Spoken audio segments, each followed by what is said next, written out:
Introduce our pledge leader. Good evening. It is with great honor that I introduce you to an awesome fourth grader at Hart Elementary. This is Luke Havens, and he is in Mrs. Mills' homeroom, and he has an older sister who graduated from Lovejoy High School last year, the class of 2022, Miss Katie, and then he also has a brother who is a junior who is in the band as well. And Luke is Mr. Athlete. He loves to play baseball, basketball, football. He enjoys hunting, fishing, and his favorite subjects are science and reading. But what I admire most about Luke is he is this amazing, quiet leader, and he's always doing the right thing, even when no one's watching, but he also helps his friends do the right thing and make good choices. So we are very proud of him, and he is going to do the pledges for us tonight. Please stand and join me for the Pledge of Allegiance. I pledge allegiance to the flag of the United States of America and to the republic for which it stands, one nation, under God, indivisible, with liberty and justice for all. And now the Texas Pledge. Honor the Texas flag. I pledge allegiance to the Texas, one state under God, one and indivisible. Great job, Mr. Havens.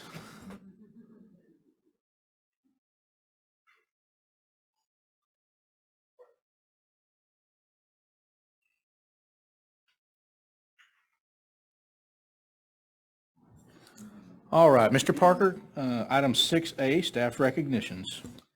Good evening. We have a couple of Lovejoy team members that are a vital part of what we do for kids in this district, and I'm going to ask Coach Ross to introduce these two individuals so we can recognize them for their great commitment that they provide for our students.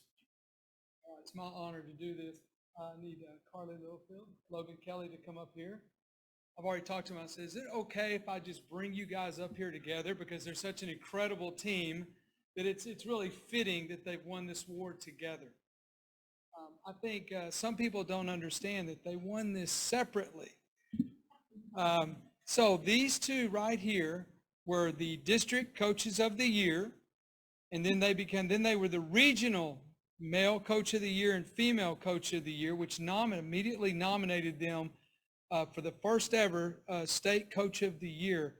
And we have both state coaches of the year right here in Lovejoy. Isn't that incredible?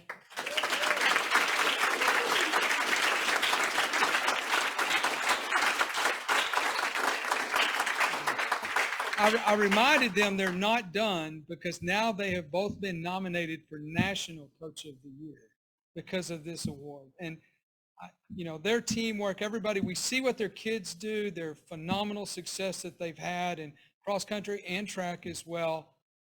Their hard work, their commitment, their leadership, their vision for the program, and just all around the care and commitment that they have to these kids is inspiring to all of us. And thank y'all so much for what you do.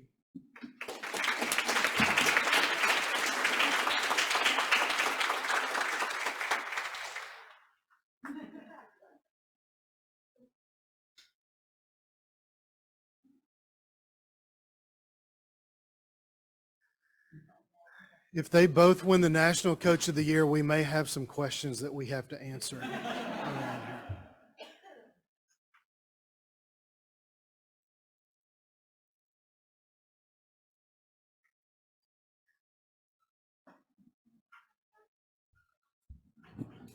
All right, Ms. Koenig, you're I'm next.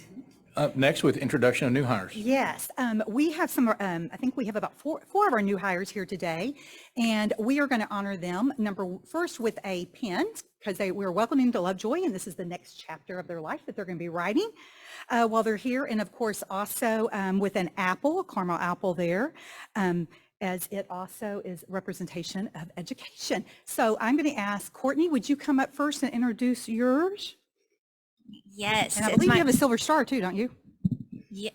A what? A silver star. That means They're a Lovejoy ISD Oh, graduate. yes, of course. You Yes. threw me off there. Hey, yes, this is Shannon Ferguson, and she graduated from Lovejoy High School in 2016. You are a silver star for sure. Um, she was part of the visual arts program and also Majestics. And after graduating from Lovejoy, she attended Syracuse University for studio arts and graduated from there in 2020. And now we are so excited that she's working with our 5th and 6th grade students, and she is phenomenal. So happy to have her.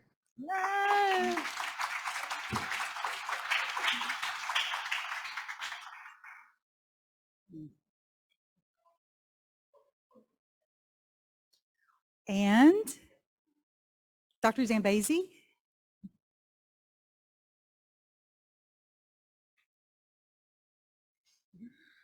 All right, thank you so much for having us tonight. The first two I am going to introduce actually had family commitments tonight, but I did want to let you know that we've recently hired Maria Carrera to teach Spanish for us, and she's been doing a fantastic job. She had 10 years of teaching in museums before she took her actual first teaching job at Lovejoy High School. She went to Texas Tech and SMU. And then in English 2, we have Kelly Young. She had 6 years of teaching, formerly in Frisco ISD, and she went to SMU. And then I'd like to introduce our new English 1 teacher, Miss Headland. She has experience in Clark County Schools in Nevada, taught in Richardson ISD. She has 6 years of experience. Her undergrad was at BYU, Idaho, and she got her master's at Arizona State.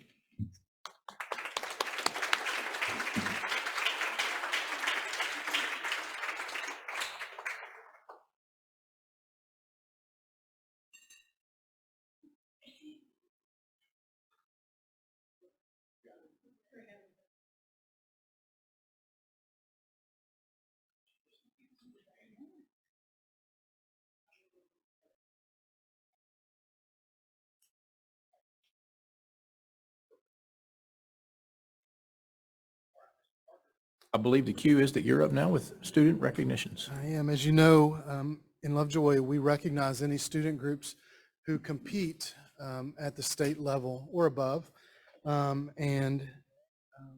This spring, I think we're going to be pretty busy doing this. The first group I'm going to ask Coach Ross to introduce is our Lovejoy High School swim and dive state competitors. Yes, Coach Bollinger, come on up here. I'm going to brag on Coach a little bit, and I'll let him brag on our kids. But this is his first year with us as our head swim coach, and he makes it look really, really easy, what he's done this year. What I appreciate about him, he's brought a level of professionalism with an element of fun that I think made what we did this year so special. And I know the kids appreciate you, and we certainly do, your example and your hard work. Thank you so much, Coach. I'll let you brag on these kids. All right.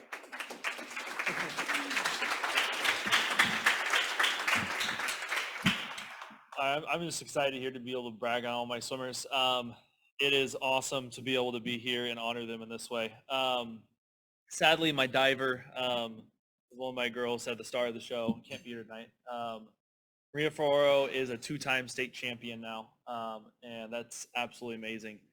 The reason she's not here is exactly the reason you'd think with a diver that's that good. She's out there practicing right now. She had a 3-hour practice today, and she had to be out there. It's all the way out in SMU.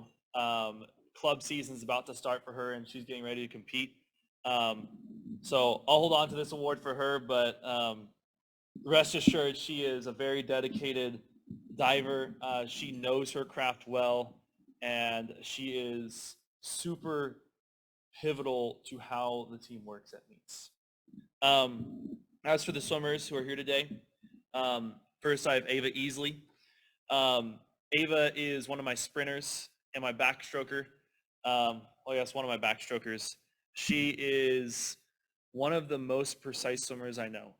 She'll get out of the water and she'll tell me 10 ways how that race was not good enough. And I have to sit there and try to convince her, well, actually, that was pretty good here and there, and it's not good enough because she wants to be the best. And it's exactly what I want out of her. Congratulations, Ava.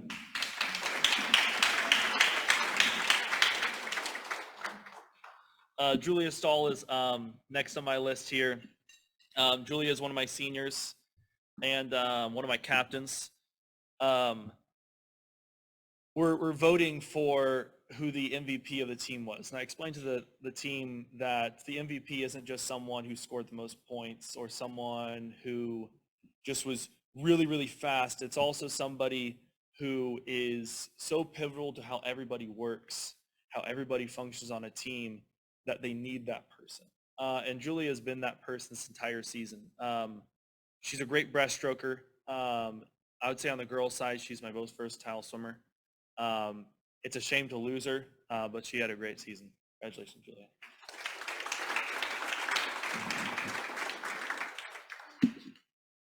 Next is Cameron Sperling. Cameron is probably one of my most purebred sprinters I have. She can't do much more than 100 sprint, but it is amazing to see her sprint. She gets out there and she goes.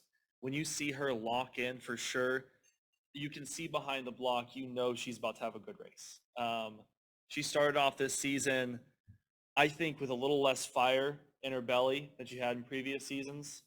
She got to mid-season and she just ignited, and it was an awesome thing to see. Just like Julia, she's a senior, and she is one of the biggest supporters of not just my freshman girls, but my entire team. I am really, really proud of how my senior class handled themselves this year. Congratulations,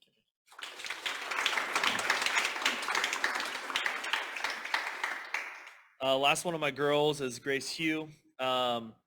Grace, it is really cool to be able to have a freshman make it to state on a relay. Not something I expected out of you at all, and you rose to that and you exceeded my expectations.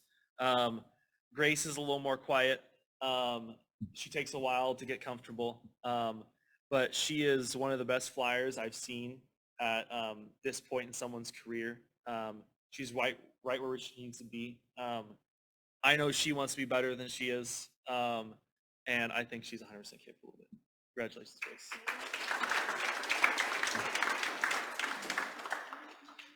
Up next, I got another, my last senior of the day, Christopher Pages.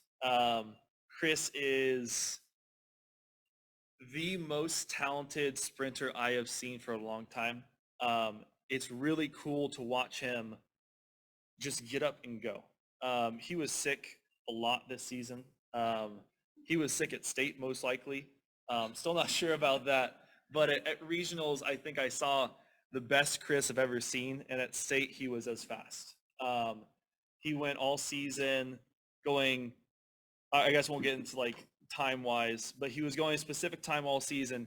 And then when he finally was ready to rest and compete for real for the final competition, it was a different Chris, and it was awesome to see him actually compete.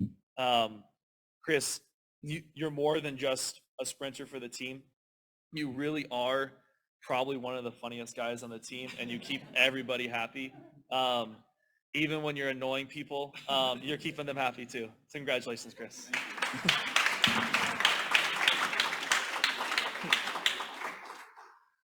Next is one of my junior boys, Austin Stone.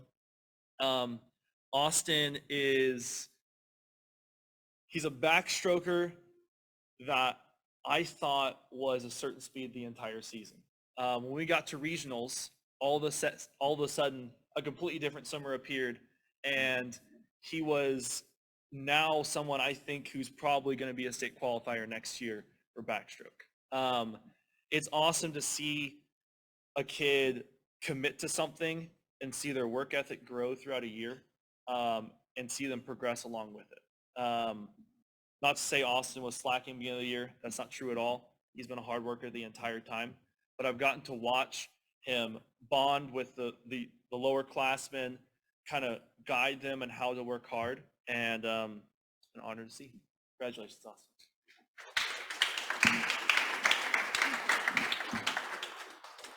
Next, I have a sophomore, Christopher Wong. My second Chris of the team. I'll have another Chris next year as well. So I'll be cursed with multiple Chris's for multiple years. But he is probably the weirdest spot on my team because he's a sprinter, he's a butterflyer, and he's a breaststroker. I thought for almost the entire season, he was a breaststroker. So I swam like a breaststroker. I was wrong. He was right. He told me the entire season he was a butterflyer. He's a butterflyer. And he did a great job at state, great job at regionals. I think the entire season we were arguing about who should be the butterflyer on the 200 medley relay. And it took us until about January, so almost 6 months into the season to, okay, yeah, you earned your spot as a butterflyer. Chris is one of those guys that make everything look easy. Even when he's working hard, it looks like he's not trying at all. My favorite moment all season with Chris is when he's racing a 50, he has a tempo that as a distance swimmer, I usually do in a 500, but he is so freaking strong in the water that he's just moving. He is going insanely fast. Chris, it's been great coaching you this year. Congratulations.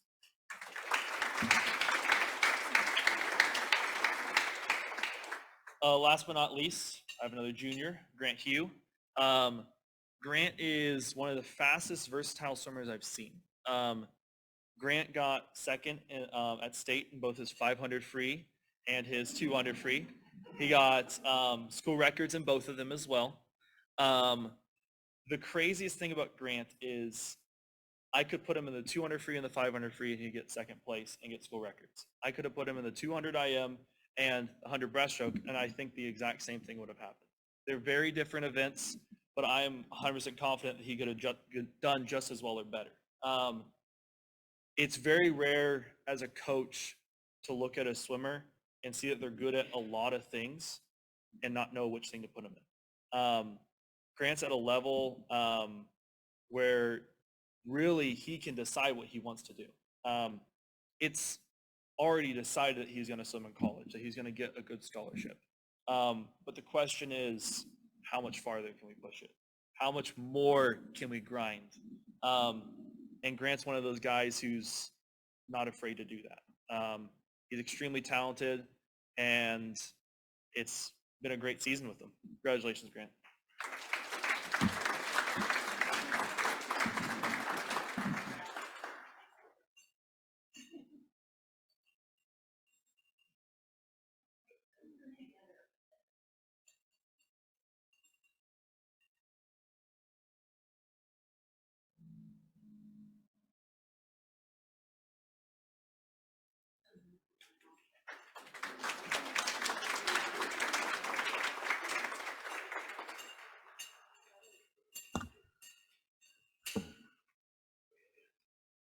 Good evening.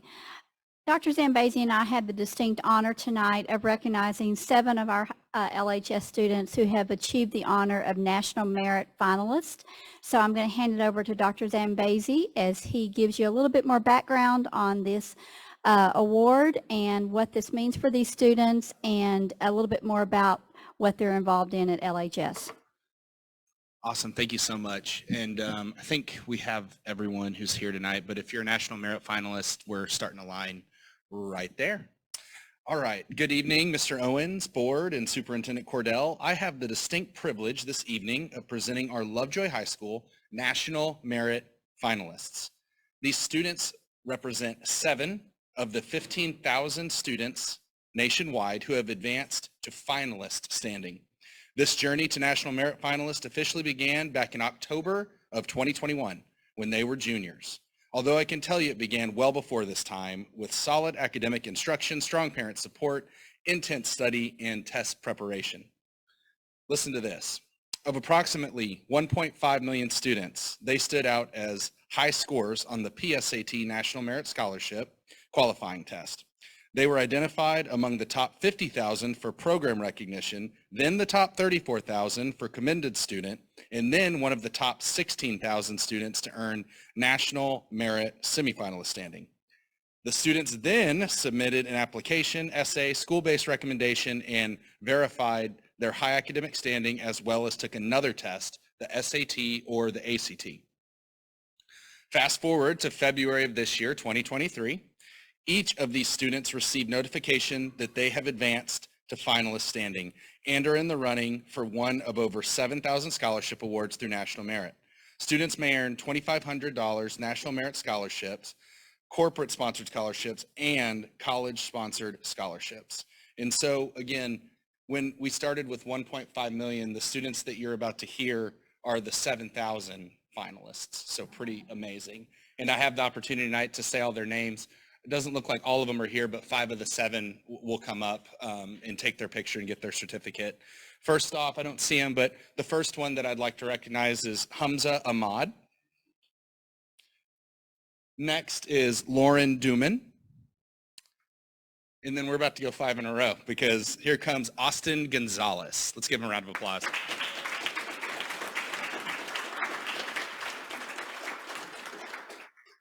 Devin Larimer.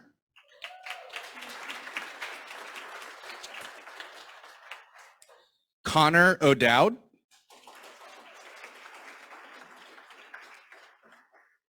Liam Palazzolo. And Luke Scholl.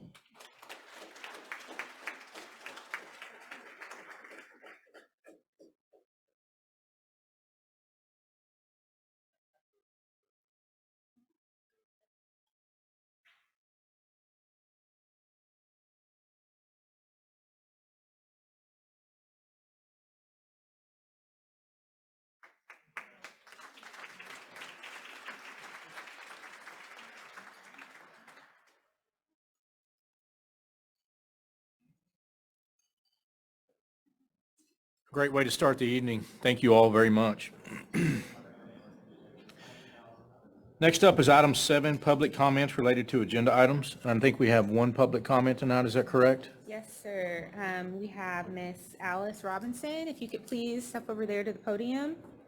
And before Mr. you start Evans. speaking, we'll start your time. Let me read a couple of statements here and then we'll get going. Board of Trustees encourages public comment. All public comment at a meeting other than a regularly scheduled meeting should be limited to agenda items posted on the meeting. For the meeting, by signing up to provide public comment at a board, you're acknowledging and accepting the procedures for public comment available online.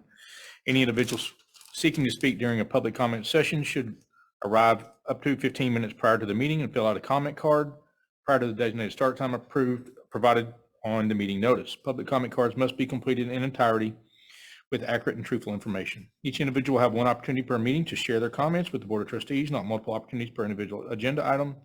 If a speaker is not present when his or her name is called, the speaker forfeits the right to speak. Presiding officer reserves the right to reduce the number of minutes. If time does not allow for you to speak at a public comment, the Board of Trustees may allot additional time for public comment or defer specific agenda items for review at a subsequent meeting. If you have specific concern related to an employee of the district or a specific student issue, you are encouraged to utilize the district's grievance procedures provided in board policies DGBA local, FNG local, and GF local or applicable grievance processes. Each grievance procedure allows for an individual to redress grievances with the Board of Trustees. All relevant procedures are available online at lovejoysd.net. Board of Trustees disruptive behavior will not be tolerated in the meeting if after the provision of a single warning, the disruptive behavior continues, the disruptive individual may be escorted out of the meeting by district officials and/or law enforcement. It's a criminal offense for a person with intent to prevent or disrupt a lawful meeting to subsequently obstruct or interfere with the ordinary conduct of a meeting by physical action or verbal utterance. Thank you for allowing me to do that. So you have 3 minutes, ma'am. Thank you. Okay. Well, my name is Alice Robinson, and I have 2 students in the district in 3rd and 6th grade. And I am going to look at my phone mostly for my notes because my brain fogs over when I public speak, and I just want to make sure I get my points across. This is in regards to the 4-day week option. From my perspective as a real estate agent, I speak only on behalf of myself, not on my team. But I am a member of the GRISAT group, and a lot of our business is here in the Lovejoy community. As we all know, the home prices in Lovejoy have jumped tremendously, and it is getting harder and harder for the young families that our district so desperately needs to be able to afford to move into Lovejoy. From my experience, the young families that can afford our home prices are typically dual income families and need a 5-day week and work week and school week. I personally have 2 separate buyer clients moving here in the summer from out of state that have each reached out to me about the potential of this passing, and they've asked me to keep them abreast of what decision is made.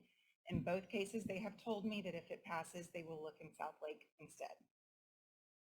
I have faith that a large amount of our currently enrolled families will stay if this passes, because we all know how amazing our teachers are and how wonderful of an education and an experience that Lovejoy provides. It's hard to truly describe to someone how wonderful our community is. You really have to experience it to get it. But my fear is that our new family enrollment numbers will decrease tremendously if this passes. My own family moved here from Dallas 7 years ago for the district, and I can say with confidence, we would not have even considered the move if the school was operating on a 4-day week at that time. So even though our current families may stay for the most part, I believe this will be a huge deterrent in gaining new families. I realize that something has to be done in order to retain our amazing teachers and that all options must be considered.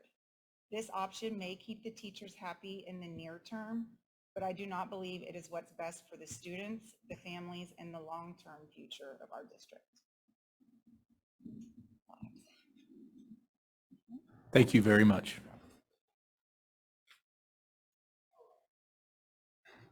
Item 8 is our invocation. If you would, bow your heads with me. Dear Heavenly Father, thank you for the blessing to come and serve tonight, to be here to deliberate the business of the school.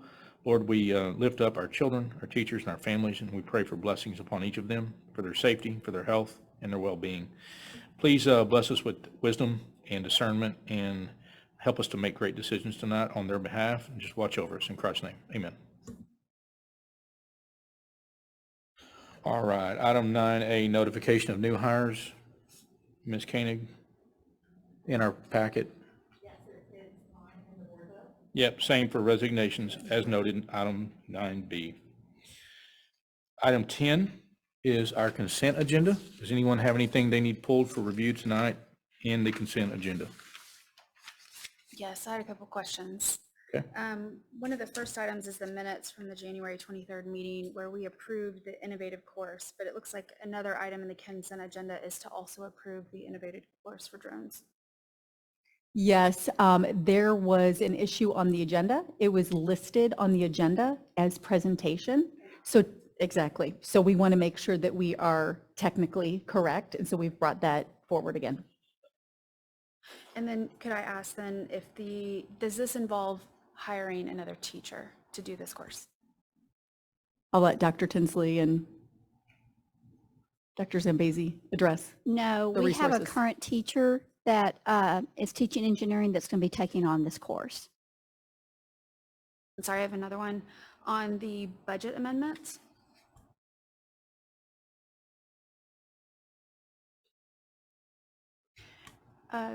Ms. Cabrera, it looks like the difference that we have in the budget amendment versus the projections that you have later in the deck is just the $200,000 grant.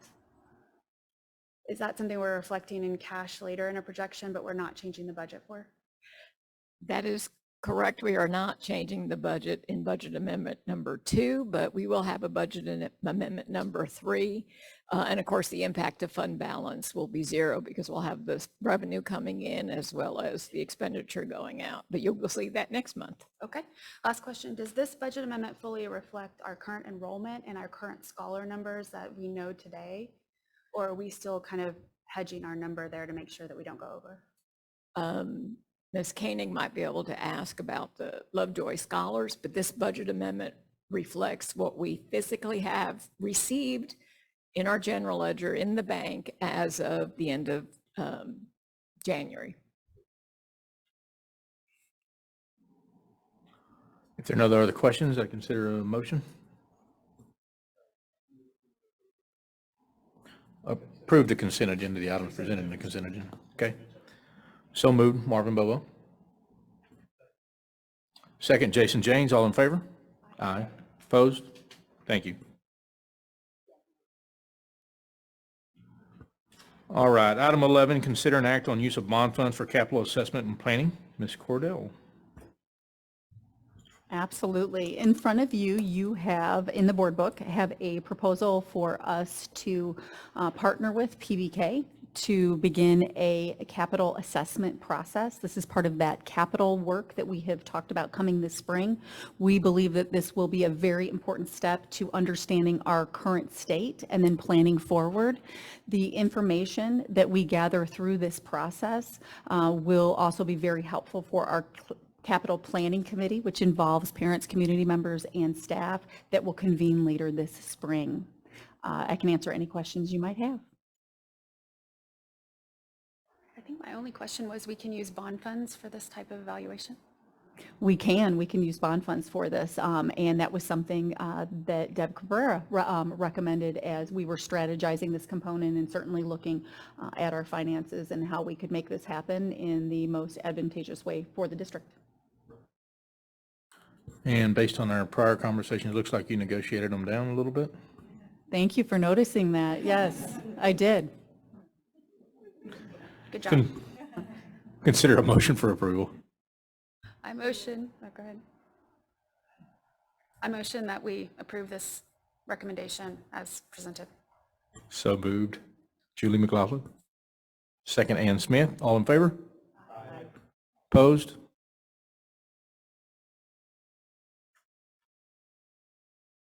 All right. Item 12, consider an act on the Senior Director of District Support Services. Ms. Koenig. Okay, good evening. Tonight I am recommending for the Senior Director of District Support Services, Dr. James Hill. This was initially posted as Senior Director of Operations, but we have aligned it a little bit more and have changed that. Dr. Hill is an experienced educator. He has held both campus and district leadership positions for over 20 years. He spent his early years teaching middle school and high school in the Louisville Independent School District. During his 16 years there, he was a teacher, a coach, assistant principal, and he was principal of Huffines Middle School and the Colony High School before he went to Argyle. Once he left Louisville, he went out and was the high school principal in Argyle. Dr. Hill has over 25 years of experience, with the last 5 years being in Frisco ISD. He received both his Bachelor's of Education and Master's of Education degrees from the University of North Texas and his doctorate from Dallas Baptist University in Educational Administration back in 2018. Most recently, he has served as the Managing Director of Human Resources in the Frisco Independent School District. His primary responsibilities were supporting campus and district personnel, departments including custodial, construction, maintenance. He has also had oversight of campus facilities, financial management, and operations system. Dr. Hill has worked closely with campus and departments to develop, lead, and implement effective processes and systems, and he has been a presenter at many conferences, both local and nationally. Dr. Hill will have oversight of safety and security, custodial services, construction and facility planning, grounds, and maintenance. It's a full-time job. So, administration is recommending that you approve Dr. James Hill as the Senior Director of District Support Services.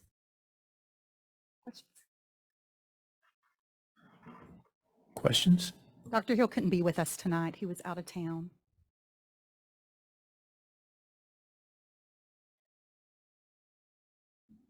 Look forward to meeting him. I move to approve as recommended. So moved. Mr. James. Second, Marvin Bobo. All in favor? Aye. Opposed? Thank you. And welcome, Mr. Hill.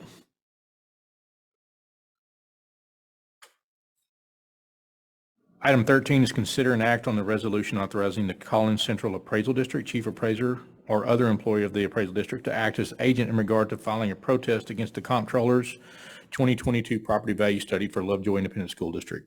Ms. Cabrera. Yes. Can you just expand on why this is important to us and help in layman's terms? Most certainly. Yeah. So good evening, President Owens, esteemed board members, and Superintendent Cordell. We are asking the board this evening to adopt a resolution naming the Collins Central Appraisal District to act as our agent to file a protest. And the reason why this protest is important, as you recall at the last budget workshop, we talked about getting our T2 preliminary value number and the impact that it has on our budget if we don't estimate exactly what we think the state's going to determine that value to be.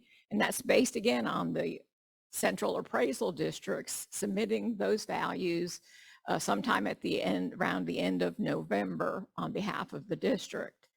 So The T2 value that we use to determine state aid is very important and can significantly impact our budget if we don't get local value. Local value is what we collect property tax revenue on and what goes out to all of our citizens. But if the state comes in and deems the appraisal district did not do as good a job as they thought they should have in evaluating our property. And if you recall from last time, I mentioned that our single family homes was the area we were deficient. We're allowed a 5% plus or minus variance. Now 91% of our value is with single family homes, so it is quite significant. We want the local value to be determined by the controller to be a valid number. This invalid number puts us in a 1-year grace period. And what that means is they're going to determine, they're going to let us slide, let's put it that way, for this 1 year. And they're going to let us use this lower local value as determined by the CAD. But next year, you can't be in the grace 2 years in a row. So let's go ahead and protest this value and hopefully we will win. Now, I did go back since you asked me last time, is this the first time and when was the last time we had to protest our values? The appraisal districts, their records go back about 15 years and we were not in this situation at all in the past. This is the first time that this has happened to our district. But then again, you can think about, in the past, the astronomical increase in real property in this whole entire area, including, Lovejoy this past year, has been something that's a little bit unusual or unique in comparison to past years. And in saying that, I also want to add 10 districts are in the same situation in just the Collin County area. So the appraisal district will do its best effort to protest this values just so that we can get out of the grace period so that potentially next year, if this should happen when we submit our 2023 local values, the state will determine that we did a really great job and only missed it by that margin of error of 5% plus or minus. So we don't have to worry about it and we can breathe a sigh of relief. We don't want to lose state aid by using a higher value. And as you know, state aid is determined not only by ADA or students that go to school are in attendance, but also by the wealth of the district. The higher the property value, the less state aid or more recapture in our situation. Does that answer your question, I hope? Yeah, so for clarity, the state comptroller valued our property more than 5% higher than what our local taxing authority did and what we collected taxes on. So you won't hear many politicians putting that in their tagline, oh, we're going to lower your property taxes, but by the way, the comptroller says your property's worth a lot more than what your local taxing authority does. Therein, they can reduce our state aid by an amount as a result of that. So yeah. And it was quite significant. If we just assumed that it was this year, we were in the second year of grace, therefore getting state value, it would have impacted us $1.5 million loss of funds. Pretty substantial. And our central appraisal district is going to work on our behalf to argue with the state to appeal to them that their value is higher than it should be and ours is more in line. So once you approve the resolution, sign it, and Ms. Rodriguez is kind enough to scan it in and get it to the appraisal district in the morning. Yeah, I'm just trying to make it clear to the public the way the process works with our state funding and how important some of that is. So. And they have until March 13th to get all the data that they have. They're going to try to prove their case by sending additional data, additional samples, resales, sales, new sales, just information that will probably, I would hope, expand the pool of their sample to show that, across the board, our values were put together by the appraisal district within that coefficient of error, that margin of error. It makes it a little hard to listen to some of the arguments they want to make about property tax relief and all those things they want to punchline when they run on their tickets, and then they turn around and this is the tactic that we're going to take from a value perspective. So correct. Could you remind us again when we might hear back on the results of the protest? Oh yeah, that's the fun part. Probably not till the end of July, beginning of August, so we get to just wait. But as we said, the 22 tax year which is the fiscal year 22-23, we're safe because we are in 1 year grace. But we would prefer not to be in a 1 year grace period.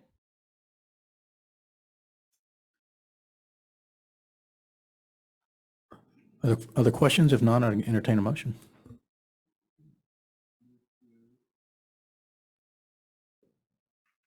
I move to approve the resolution authorizing the Collins Central Appraisal District Chief Appraiser or other employee of the district to act as agent in regard to filing a protest against the comptroller's 2022 property value study for Lovejoy Independent School District.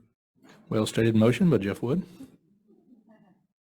Second, Judy McLaughlin. All in favor? Aye. Opposed? Thank you.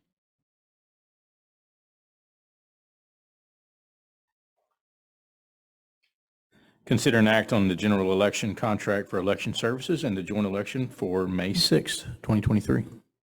Yes, I recommend that the board please consider an act on the general election contract for election services and the joint election order for May 6th, 2023, which you've already approved. Can you remind me how much this costs? It's a little over $10,000. And that is posted in the board book as well with all of the line items.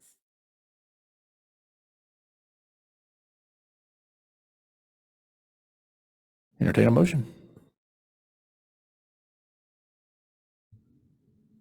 Move to approve as recommended. So moved, Jason James. Second, Ann Smith. All in favor? Aye. Opposed?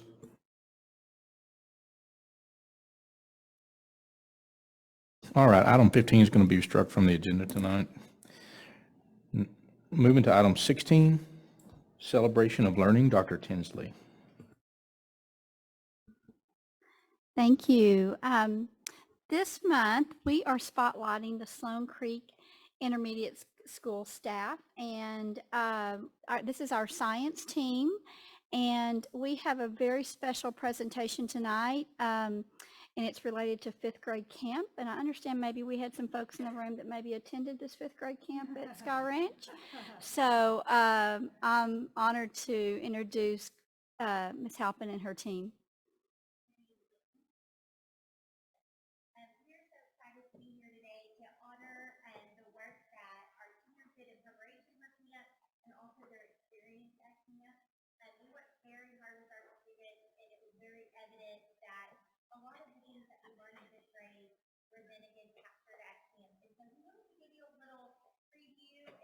Taste of what they learned at camp, and we have our awesome fifth grade science team here to do that. So I will let them take it away from here. I'm gonna use my teacher voice if that's okay. Good. Okay. I'm gonna try. Oh, good. Come on. All right. I am Chelsea Chadwick, and I am in my 6th year here at Lovejoy. I taught 1 year of 6th grade science, and then Doug took me down to 5th grade. So I've been in 5th grade ever since. I'm Lauren Hayes. I'm also in my 6th year. This is my 1st year at Sloan, and 5th grade freshman at Clark.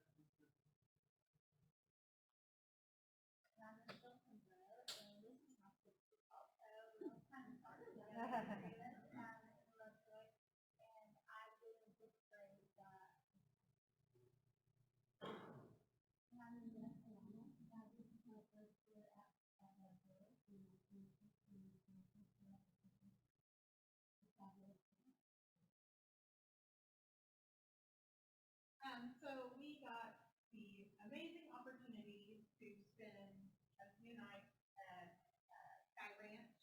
And of course, the weather doesn't always cooperate at the beginning of February. So we had a couple of rainy days. So we really got our hands on some great learning the following 2 days. And so these are just a few pictures of fossils and little critters and students learning. They each have their own little folder similar to this with all of their paperwork on it. And they would go around learning about things that we have already covered for the year and the things that we're starting on in the next coming months. And these are just some samples of the student pages and their actual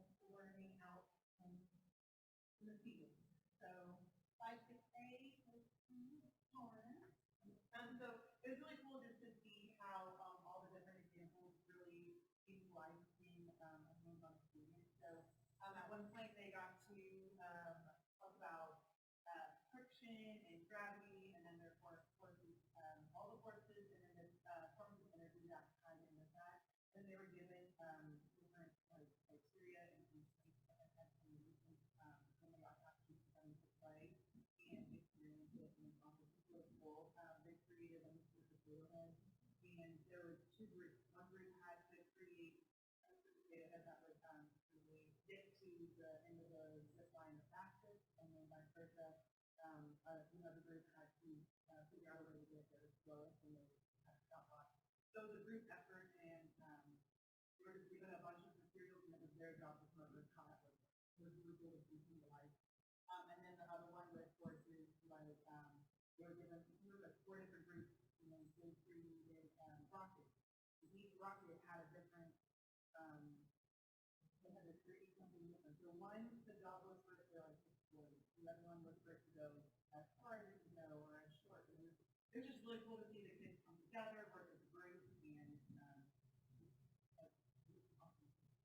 And then all tied, they were like, hey, we did this stuff in class. So we have a couple of pictures. The two groups that got the furthest within our group, like we had a couple of pictures, and we were very, very proud of them.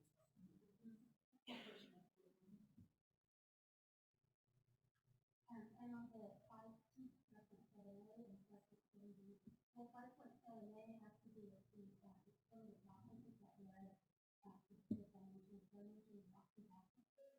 So there's actually like a chant, a song, but they were with weathering erosion and resolution. So that was also fresh on the kids. And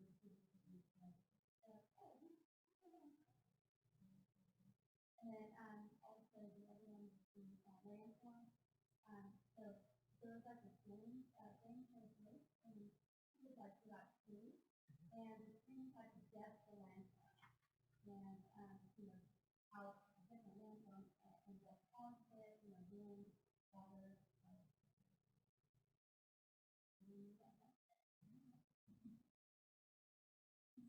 Okay, and so this is really fun. So this is 5.9A and 5.10 and 5.10B. This is what we're working on right now.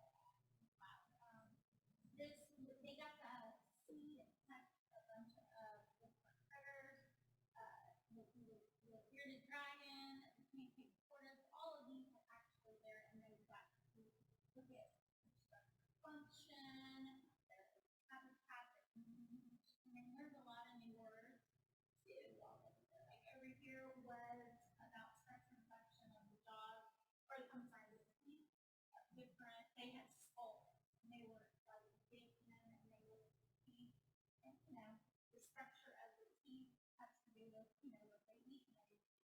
And then over here is their eyes. Some were peripheral, and some were binocular.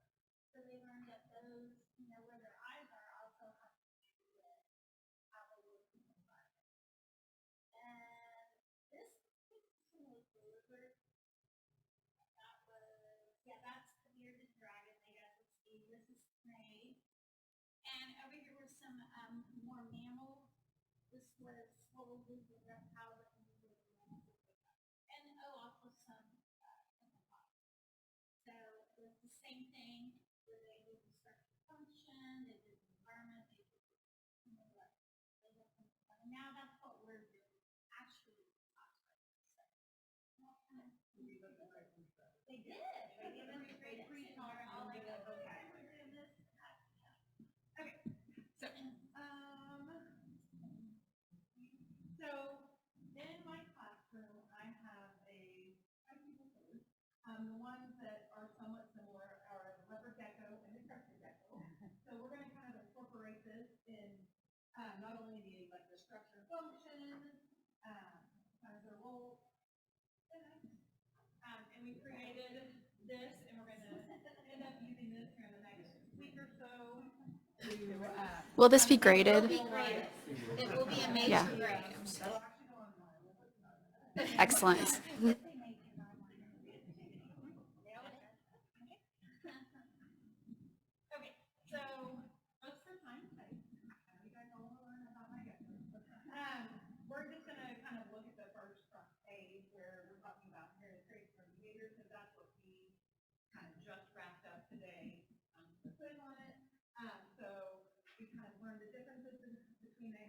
traits and learned behaviors. And we talked about habitats. So they're both geckos, but they're both completely different. So I have two different habitats. They're on front and back. So and it shows you where each one lives. The first one, our western gecko, he lives in a dry mountainous area. And then our crested gecko lives in a more humid tropical environment and tends to live more of the vertical instead of the horizontal like the leopard gecko. So let's see if they're so I have it's okay. This one, he's very old. I actually inherited him from a third grade science teacher. He's been a yeah, this is the leopard. So, and the kids love him. So my leopard gecko, he's kind of hiding in there. And they're both nocturnal, so they're leaders. So I have, so this is Flash. He came from Hart Elementary from Miss Hebert. And before that, he was, I think, a student. So he lives in a life. He will spend a whole lot of time. Come on.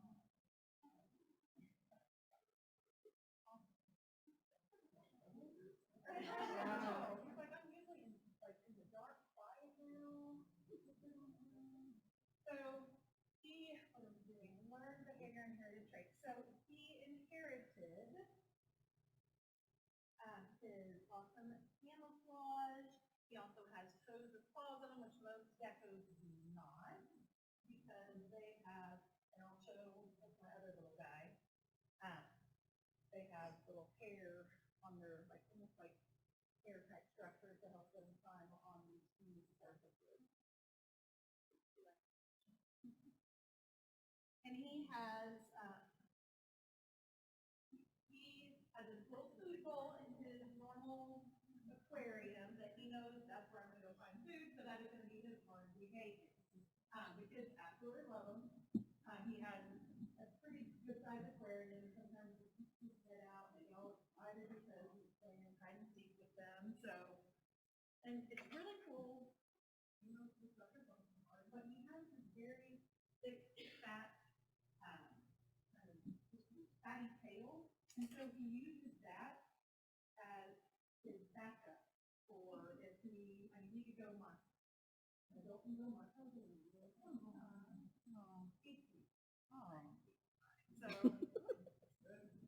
his tail has a lot of fat on it. And he also has an eyelid that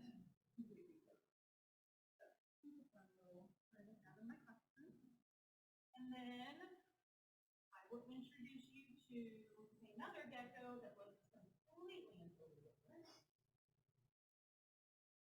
So he's still a baby. One of our special education aides actually patched him from a little bit. So he is still learning how to be hand trained. That is his learned behavior. And it doesn't always work out. And he is a climber, unlike the other one. He is the one that has the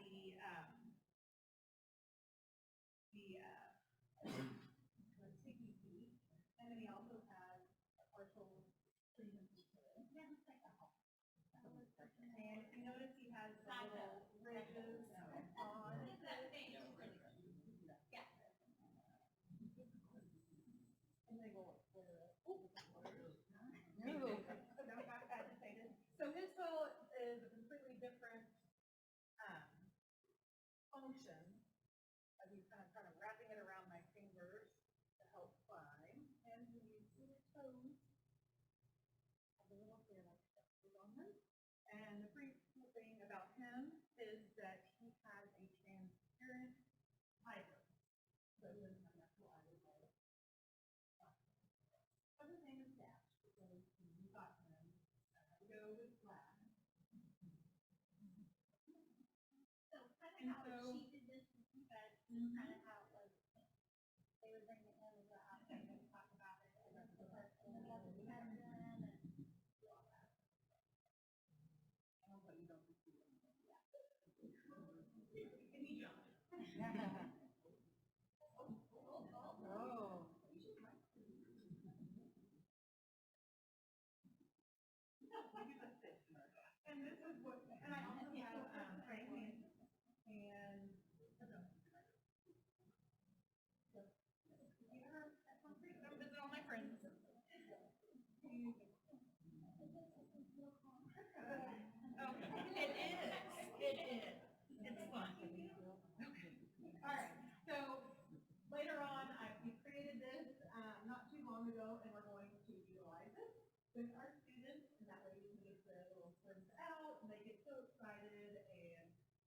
Okay,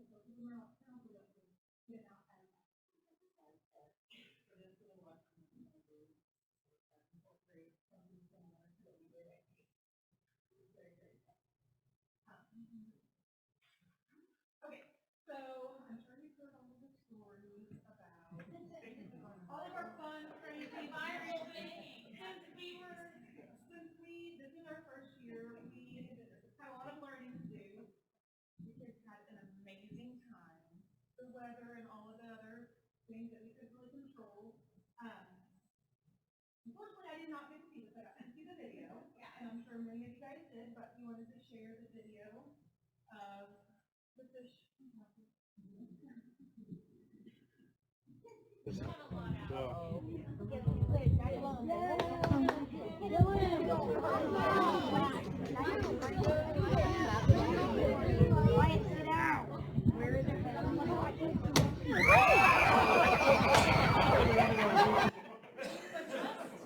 a disclaimer, he warned students that that's what he was going to do, and if anybody needed to leave at that moment, they could. They were not required to be there.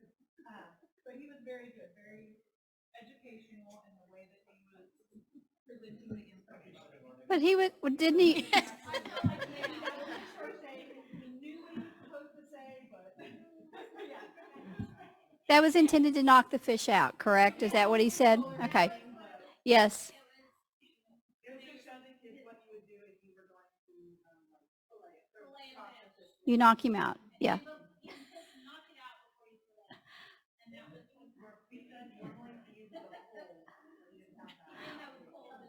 Well, we have a little something so y'all will remember that fish. Anna's going to present you guys with your own fish that you can have in memory. So there's your Lovejoy fish. So anyway, thank you so much.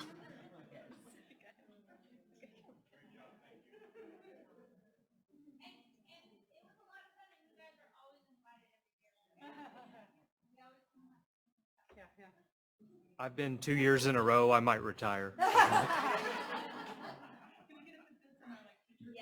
we will display that proudly at Sloan. All in good fun.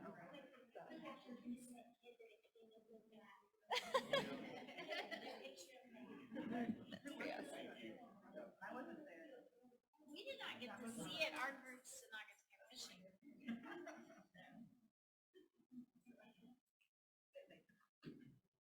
So Ms. Cabrera, you get to follow the fish video. Budget workshop. Yes, again, good evening, President Owens, esteemed board members, and Superintendent Cordell. Before I start on the budget development workshop, I just wanted to clarify one thing that I just said. I got my grants confused. So this is actually a good thing. Our budget amendment number 3 will have some impact for 2 grants. We don't currently have in the revenue or the expenditure budget the JET grant, which is no impact to fund balance. But we also don't currently have in the budget amendment yet officially for you to approve is that $200,000, which is the safety and security grant, which is basically going to supplant the $200,000 that we have for our school marshals. That was a last minute add to the budget presentation on Friday.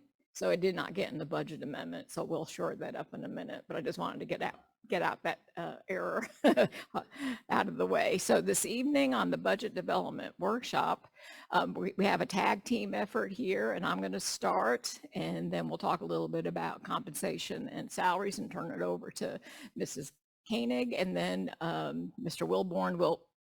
Willman will come in and finish up with some of the nitty gritty numbers that he has developed and projected for you to see.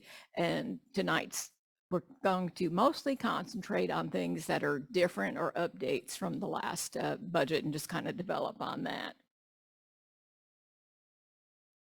So today's goals, obviously, to continue the budget process with the board, and then to give you some estimates, updates, and projections, as you'll see throughout some of the slides, and obviously answer any of your questions that you may have. So the projections, the current 23-24, we talked about before how a lot of what we build on for 23-24 depends on what's in the 22-23 and how that's going to end up at the end of the year. So I want to call to your attention the budget amendment fiscal year 23 budget. This is budget amendment number 1 that you approved back in November. So going forward, now that you have approved budget amendment number 2, that will now reflect that. Now that number is the change, the net 1.875 that you see there.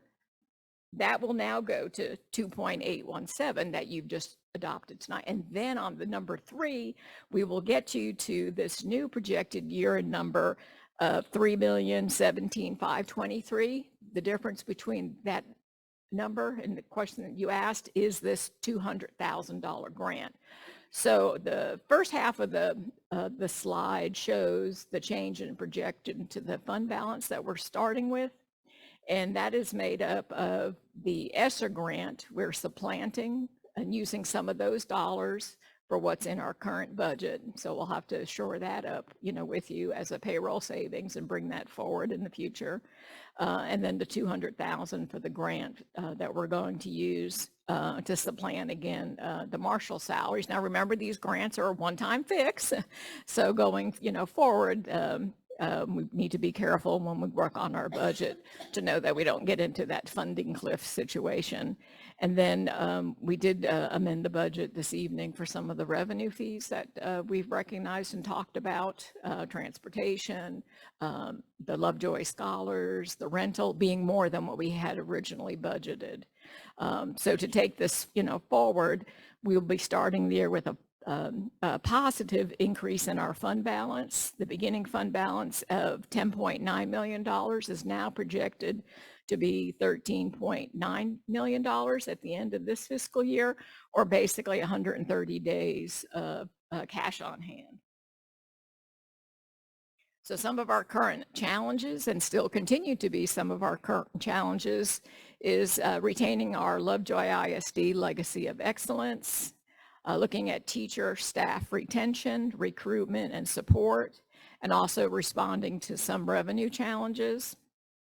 To put that into context, we're talking about declining enrollment and re-engagement with the demographer.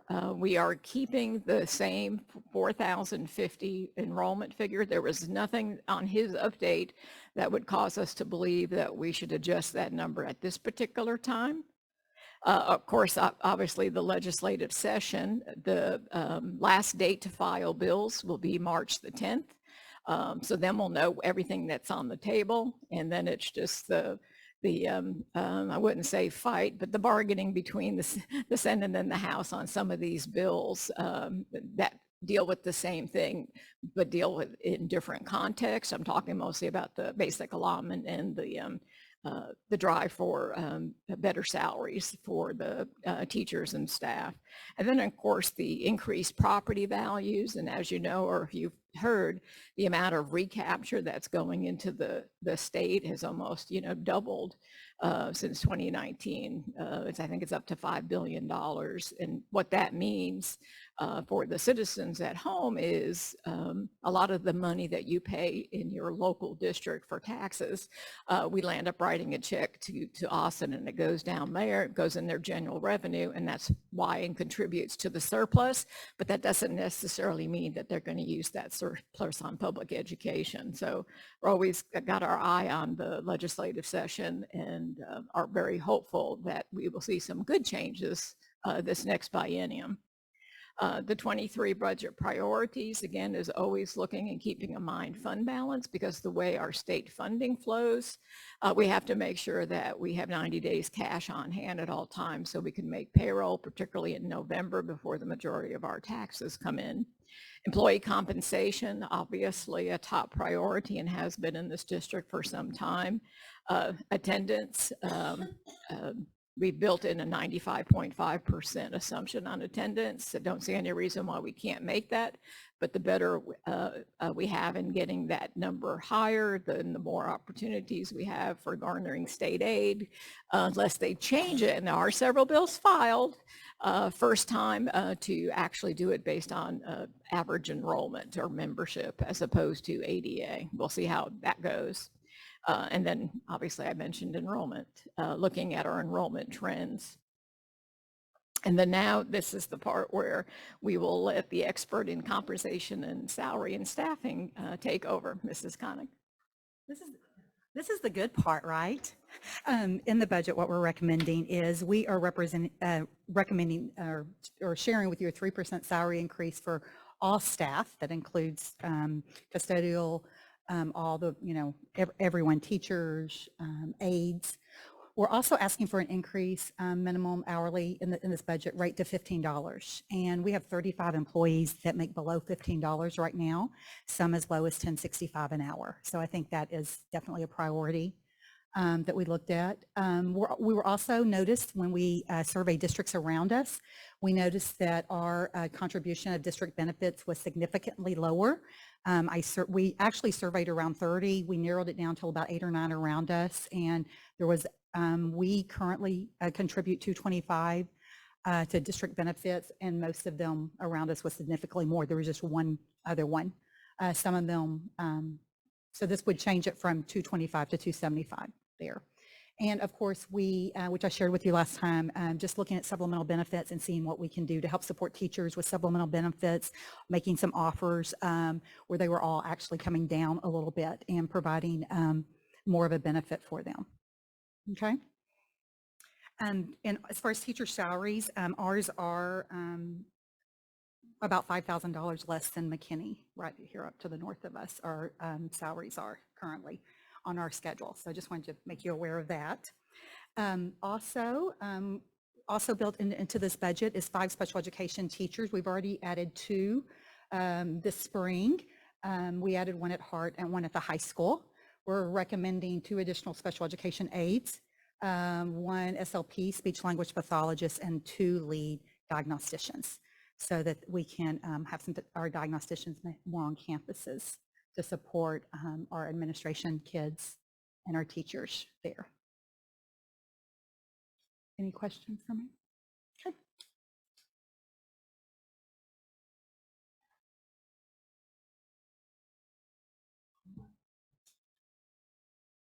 All right, thank you, Ms. Koenig, and good evening, Board and Superintendent Cordell. It's an honor to be here tonight to present to you the Lovejoy 5-year financial model. Just to start off by adding some additional assumptions on top of what Ms. Koenig has just shared, not only for the 23-24 school year, but then also for the next 2 years going out to 25-26. So as Ms. Koenig mentioned, we do have the 3% payroll increase for 23-24, but as we're going into the next 2 years, it's 2% annually for that. And then we have a 5% assumption on our non-personnel. But then in the next 2 years after that, the idea is that inflation will normalize.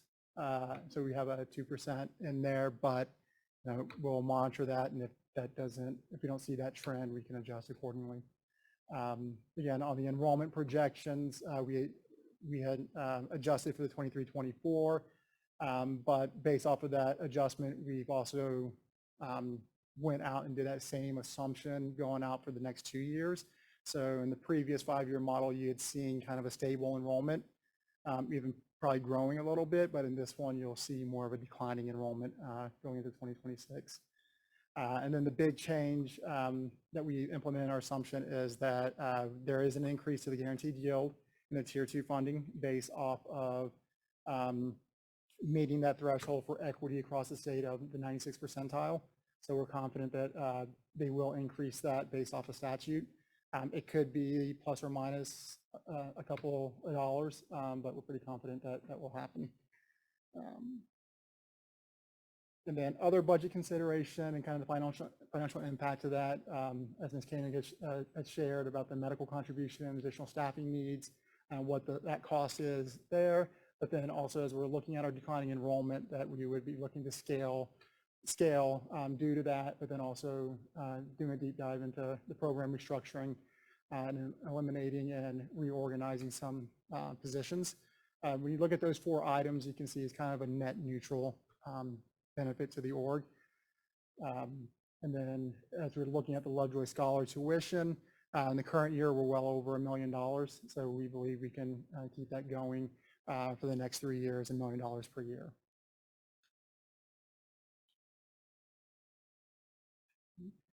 So based on all the assumptions that we just shared in the budget consideration, here's kind of the financial outlook. But before we dive into the 24, 25, and 26 years, just wanted to point out, looking at the surplus for the 22 year and the anticipated 23 surplus, the importance of that and the tremendous amount of work that went into that.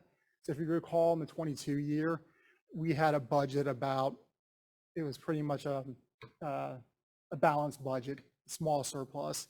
But then to end the year knowing that we had a unrealistic ADA percentage in the budget and a high enrollment number, to end the year at 2.4 million in surplus is amazing. And then even looking at the current year and adding roughly 1.1 million to our surplus is just a testament to all the hard work that the leadership, the staff, the board, and the Financial Sustainability Committee put forth, and really emphasizing our #1 priority with the fund balance.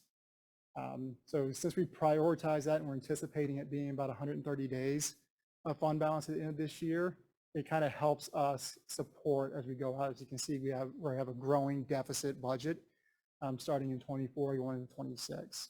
Now this is based off of current law, so no funding increase coming out of the legislative session. So with the legislative session having such a strong fund balance, it allows us to be a little patient in how we will approach the deficits, so that way we can see what the results and the outcome of the legislation is.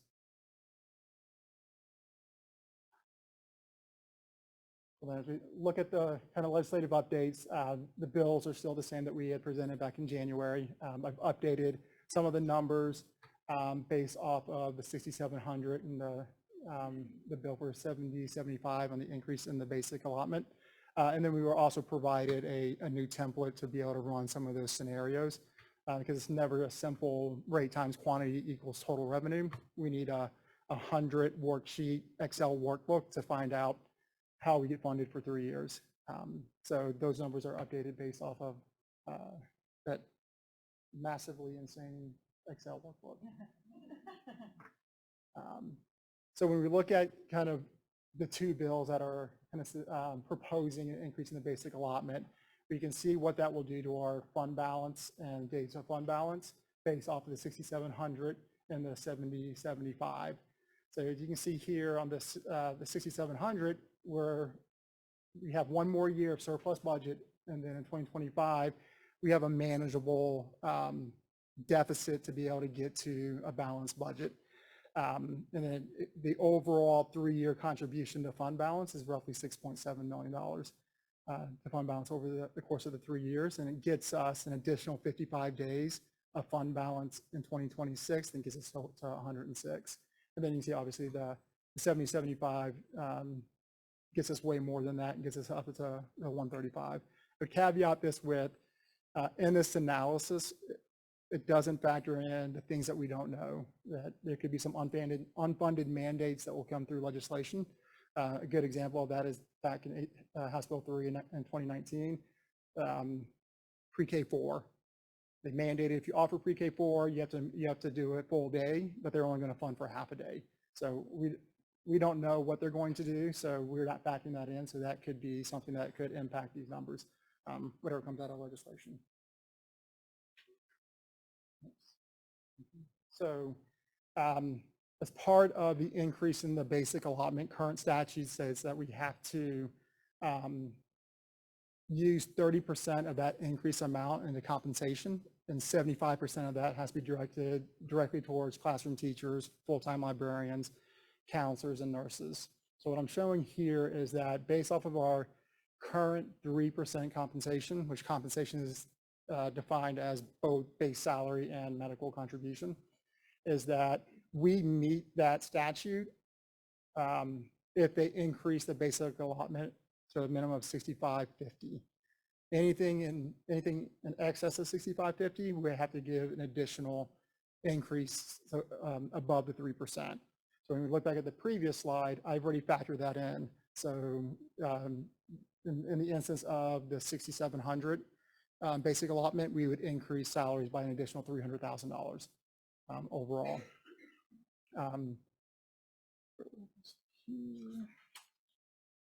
Again, this is under current law. Things can change based off of the teacher vacancy task force that is currently going on. And what we're hearing is that with the emphasis on increased teacher pay, they could raise that up to potentially 40% or higher. So this is based off of current statute of 30%. And that is all that I have. Any questions for me?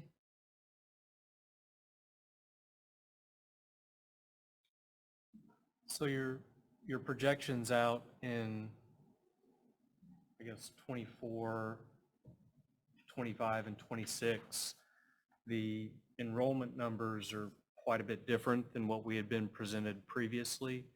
Is that just based on, I understand the projections on 24, we've talked about that, but I guess 25 and 26, are you just using the same methodology of rolling out the top years and not assuming any additional enrollments coming in to the other years? We're assuming some additional enrollment, but very consistent to the 50 that we've added in the current year that we're going out. So same approach on advancing the grade, same number of kindergartners plus an additional 50 boosters. So that's quite a bit different than what we've done in the past, using the demographer to lean on some of those things. Can we reconcile that with or maybe at some point have the demographer confirm some of those things for the I mean, I understand next year, but for the out years. Yep, absolutely. And he has wrapped up. We had met with him a couple weeks ago, last week, and he's following up and wrapping up some numbers for us to look at. I think he just sent it to us later this afternoon. So we haven't had time to look at it, but we'll definitely take a look at it and bring back those numbers on the March 20th. And then the other question I had is maybe some sensitivity analysis around the property values. I mean, it seems like we're already starting to see some moderation. Just like you said, you're using a 5% number this year for inflation and then 2% moving forward. I think it might make sense to look at something similar on the property value analysis, just because I think we've seen drastic increases over the last couple of years. I don't know that it's realistic to anticipate that out in perpetuity. So maybe looking at some moderation on how that affects the recapture numbers as well would be probably beneficial. Yeah, I can work on that and bring that to the next workshop. I think you've been using less than actual on property value growth though, right? You've been using like 7%. It's been going to like 15 to 18. Yeah, it has over the last So couple we're of already years. kind of handicapping that number, but maybe even a little more. So If you look previously in the previous years. years. On there at 15 for last year, and I think you used actuals before. I think the historical average is much less than what we're projecting into the future. So maybe somewhere in between, it's going to be, the forecasts are just assumptions, right? But just seeing somewhere of in between and how sensitive the numbers are to it would be helpful probably. Okay. We had a lot of good conversation on the attendance rate last year, and we kind of decided to do the 95.5 because we thought we were going to eventually get back up to our historical average of 96% attendance. So in this case, we're just kind of leaving that flat. What's the delta of 95.5 and 96? 1%, if I recall. 250-ish or something? It's, yeah, roughly about 300, 350. 300, okay. But I'll double check. So maybe that $150,000 difference. Okay. No, that makes sense. Look at that recapture number in FY26.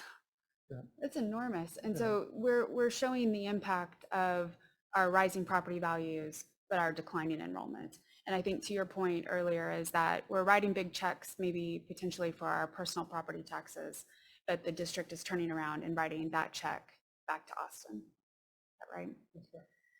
Okay.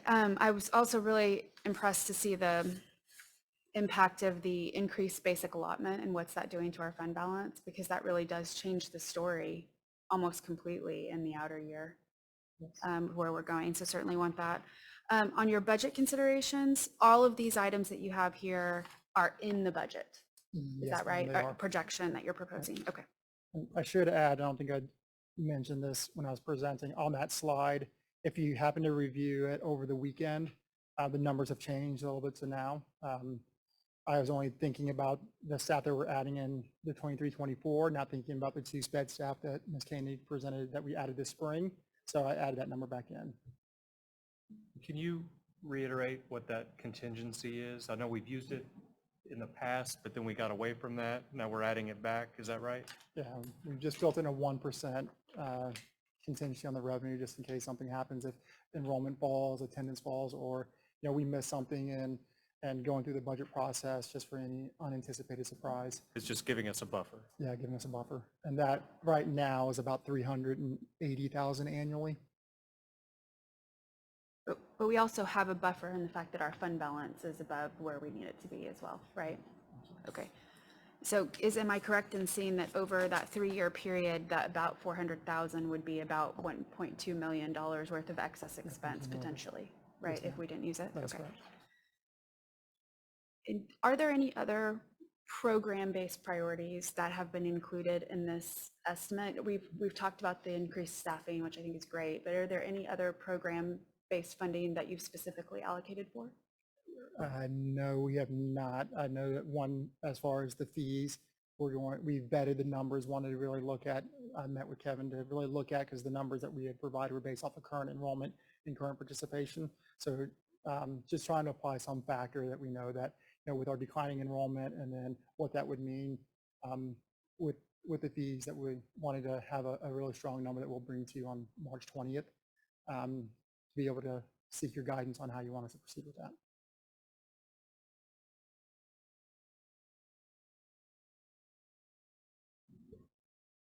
I would add for our community that this, of course, is not our final budget recommendation. This is just where we're at in the process at this point in time, and we'll continue to bring this forward to you at our future regular meetings. I would also revisiting what's going on demography-wise. As I said a while back, we re-engaged with our demographer. We anticipated, based on our initial timeline, to have that wrapped up and presented to you all by now. However, we've had to go deeper with that because, as you all know, demographic projections are built on trends. You can't use the trends before COVID. You can't use the trends during COVID. And the trends after COVID have not yet been established. And in conversations with other superintendents of other school districts, they're having the same challenges. And so we're very appreciative of our demographer that we've added additional meetings. We've dug deeper. What you're seeing in here is obviously the roll-up. As we have additional information, we'll bring that to you. And should we have confidence in a different number, we'll bring that forward to you and let you know the rationale behind that.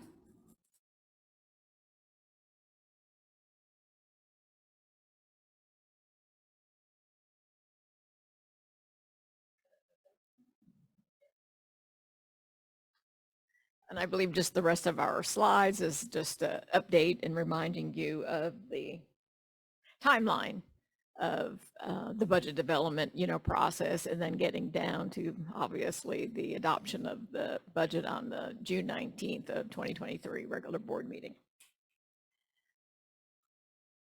Any other questions you might think of we might be able to help you with? Great questions, by the way. I just wanted to tell Thomas I love the spreadsheet. I think it's great. Thank you.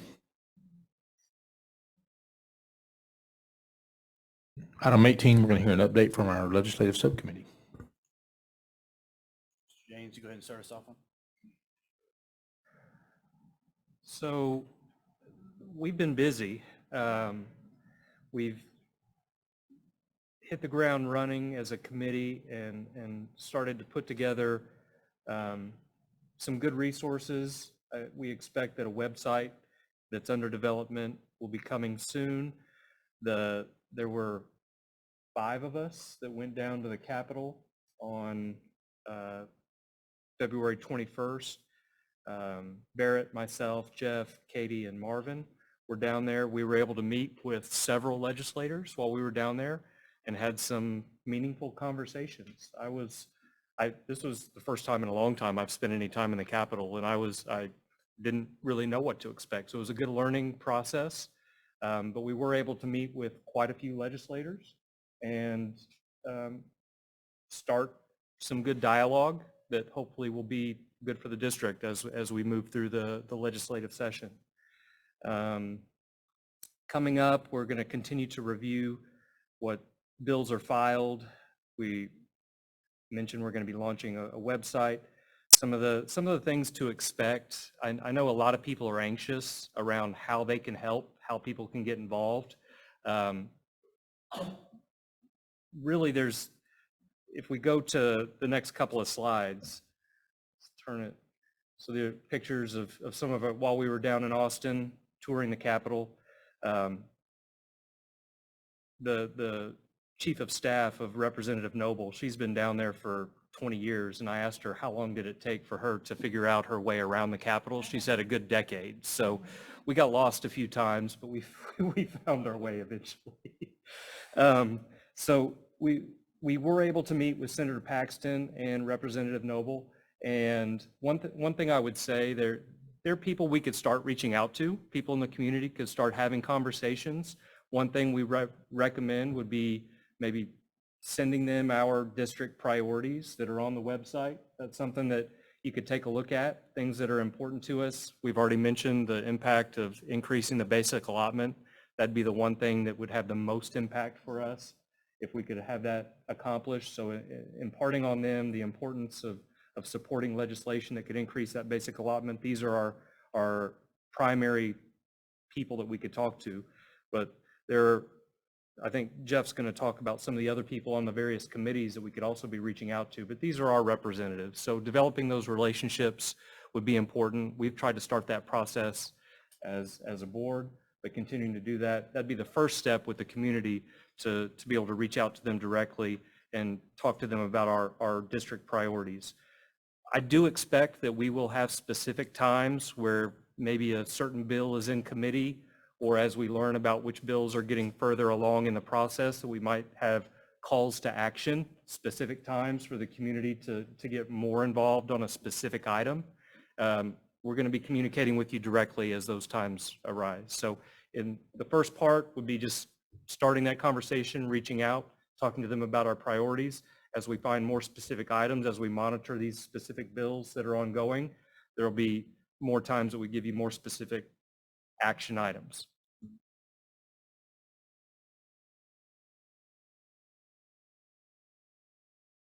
So this is just a kind of a working calendar. Some of these things have already happened. Of note, it's already been discussed tonight. March 10th is the last day for filing. We will be likely putting together some advocacy opportunities, either through an organization and or direct advocacy opportunities for Lovejoy families. Sometime we're thinking April, May, but there may be direct calls to action before then, depending on how far bills advance into committee and whether we see an opportunity to help a bill get through committee or keep it from coming out of committee.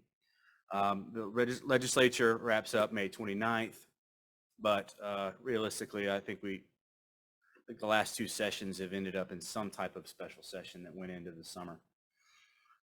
So that's our kind of our calendar right now. Next slide, please. So these are the House Education and Senate Education Committee members with chairs and vice chairs listed there. We actually got to meet with Representative Buckley for a brief period of time on Tuesday, and I know we have meetings coming up with Senator Creighton. The layout of the committee, where they're from and their party affiliation, I think will have some influence on how certain issues are decided. I'm thinking of voucher systems and things like that, because I think those have been largely opposed by certainly Democrats, but also rural Republicans because of the importance of the schools in those locations. Some of the bill tracking that's going on, we've covered before. I think we saw from the slides in the budget workshop how important the increase of the basic allotment is. It adds a two-pronged effect. It helps per student funding. It also lowers our recapture payments. So that's very important. And I think what I want everybody to know is that these are very small increases to the basic allotment. I mean, the basic allotment is only, it's a little over $6,000 a student. So these are minimal increases, but the 7075 is the bill. It's the highest increase that's been filed in a bill in the House and the Senate. So we're going with the highest one. But I think everyone should know that there's a lot of talk coming out of Austin about per student funding being at all-time highs. Yeah, we pay more in student funding than we did 30 years ago, but it used to represent a larger percentage of the total picture. Now, state funding or student funding from the state is a lower percentage, and there's a heavier reliance on local taxes.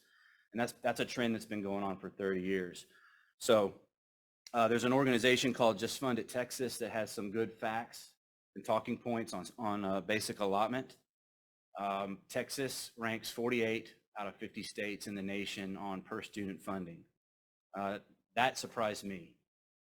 Also, we are 44,000. We're talking these. Keep in mind, we're talking about these basic increases to these small increases to the basic allotment. It would take us $4,300 extra to get to the national average on per student funding. So those are just some things to think about, and those are some of the things that we think about and we talk about when we're down in Austin. One bill that's been filed is Senate Bill 418. It's been filed by Senator Paxton. It relates to out-of-district transfer students. It mandates a list of acceptance criteria priorities and then a lottery system for remaining availability. It prohibits charging tuition to help narrow the existing gap in state funding versus the actual cost of education. There's also another bill, Senate Bill 948,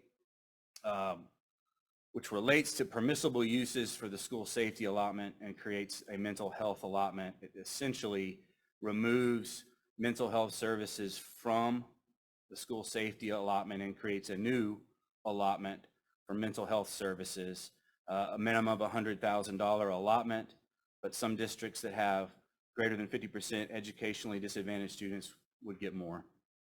So bills are still being filed. These are the things that we're looking at and keeping an eye on right now. Certainly there's more. We're obviously focusing on finance and student finance at this point, given that we're in our budget process, but we're also paying attention to other issues as well. Thank you for the update. Appreciate it.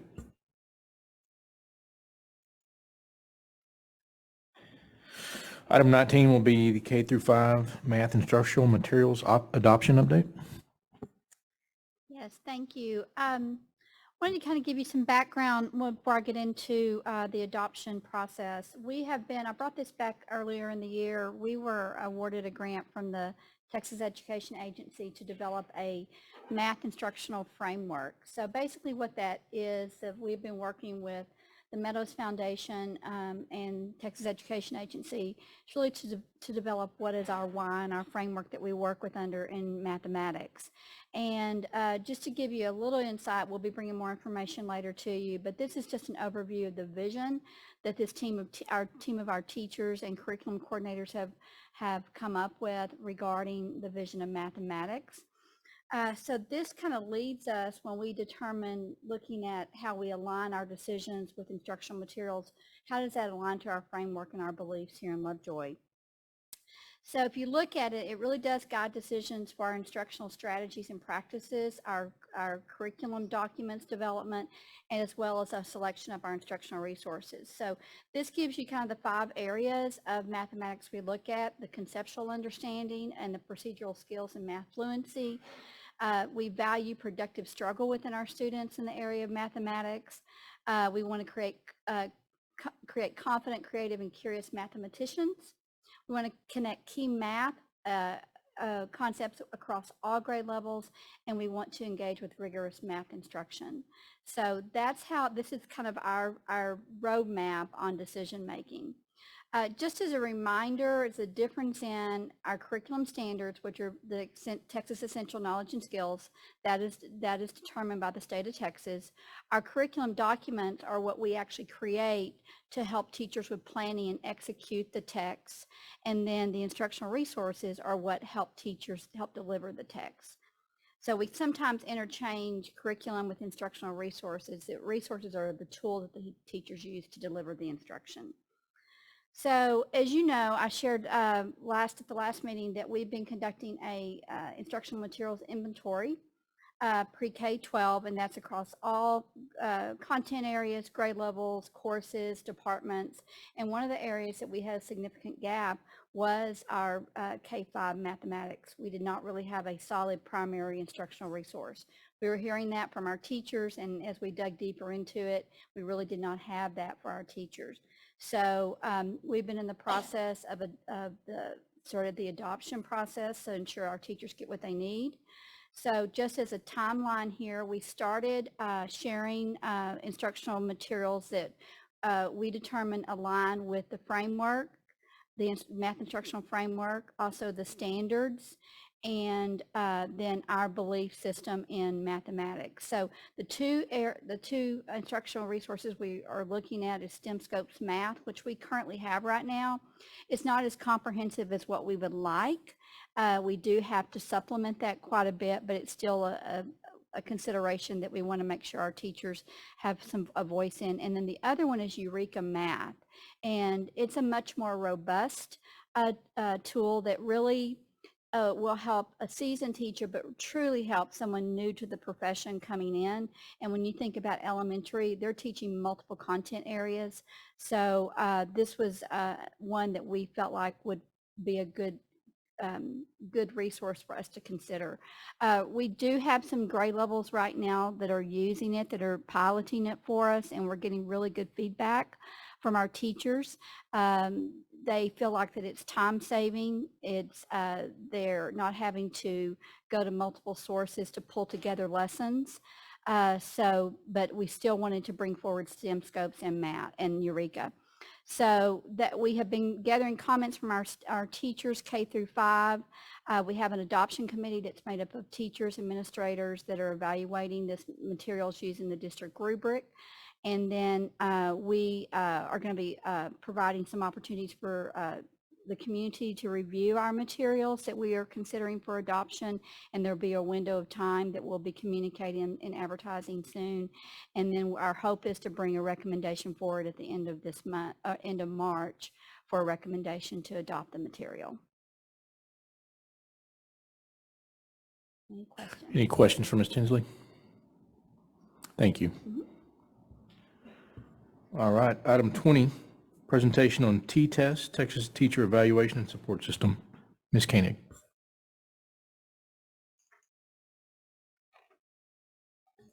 Thank you, Lori. Okay, I'm going to bring up two more. We have Megan Rollins over there. She's the assistant principal at Hart, and Marcy Hambrick. Dr. Marcy Hambrick is, of course, the director in HR. So we're going to talk to you about T-Test Texas Teacher Evaluation Support System today. First of all, I wanted to let you know that this was something that we brought forward, that we had talked about in strategic planning when we were discussing Lovejoy 2030. It does tie to our strategic plan, talent acquisition, retention, and support, 6.2.2 and 6.3.1. We created an advisory committee to help us as we dove into T-Test.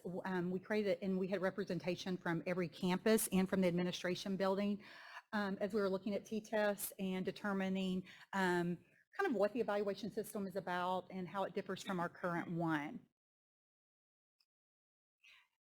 Okay, Marcy? Okay, is this on? Okay. Yes. All right, so I'm just going to share a little bit about T-Test, and I know Megan's going to jump in here as well. So in our committee, we did review the T-Test system, Texas Teacher Evaluation Support System, and really the purpose of it is to really help teachers with their growth model in terms of their own professional growth and, of course, the impact on student learning. And so the T-test rubric, which you guys will see here in a minute and Megan will discuss further, really is a rubric that has various elements to it, such as planning, as well as instruction, and then the pieces that we see outside of the classroom, our professional responsibilities. There are components of goal setting, which we'll talk about briefly. And then, of course, the embedded student growth model. That is a very important aspect of it. That's why we're here, is to educate students. And so that's an important piece in the tool. So we said, really T-test is intended to be an evaluation tool that is collaborative between the teacher and also the supervisor, so the principal or assistant principal. And it really provides feedback, direct feedback. It's based off of what's observed. So it's not just something that we just come up with. We really have to have data behind the ratings that we provide. So on that next slide, if you want to click over, whoever's clicking. I'm clicking. On the T-test components, if you go to the next one.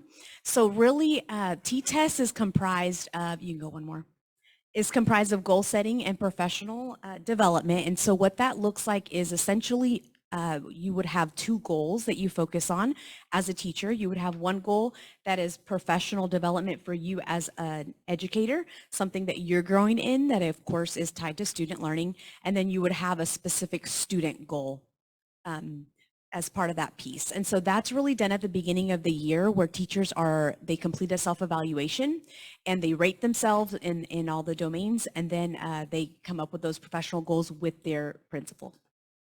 The other piece that is important is the evaluation cycle, and it is made up of 3 components. The first component is the pre-conference, which generally is a meeting that lasts about 15 to 30 minutes between the teacher and the principal, and they go over the lesson that's going to be observed. So typically they'll come out within a couple weeks after having that pre-conference. So in that meeting, they'll have, the principal will ask very specific questions about the lesson.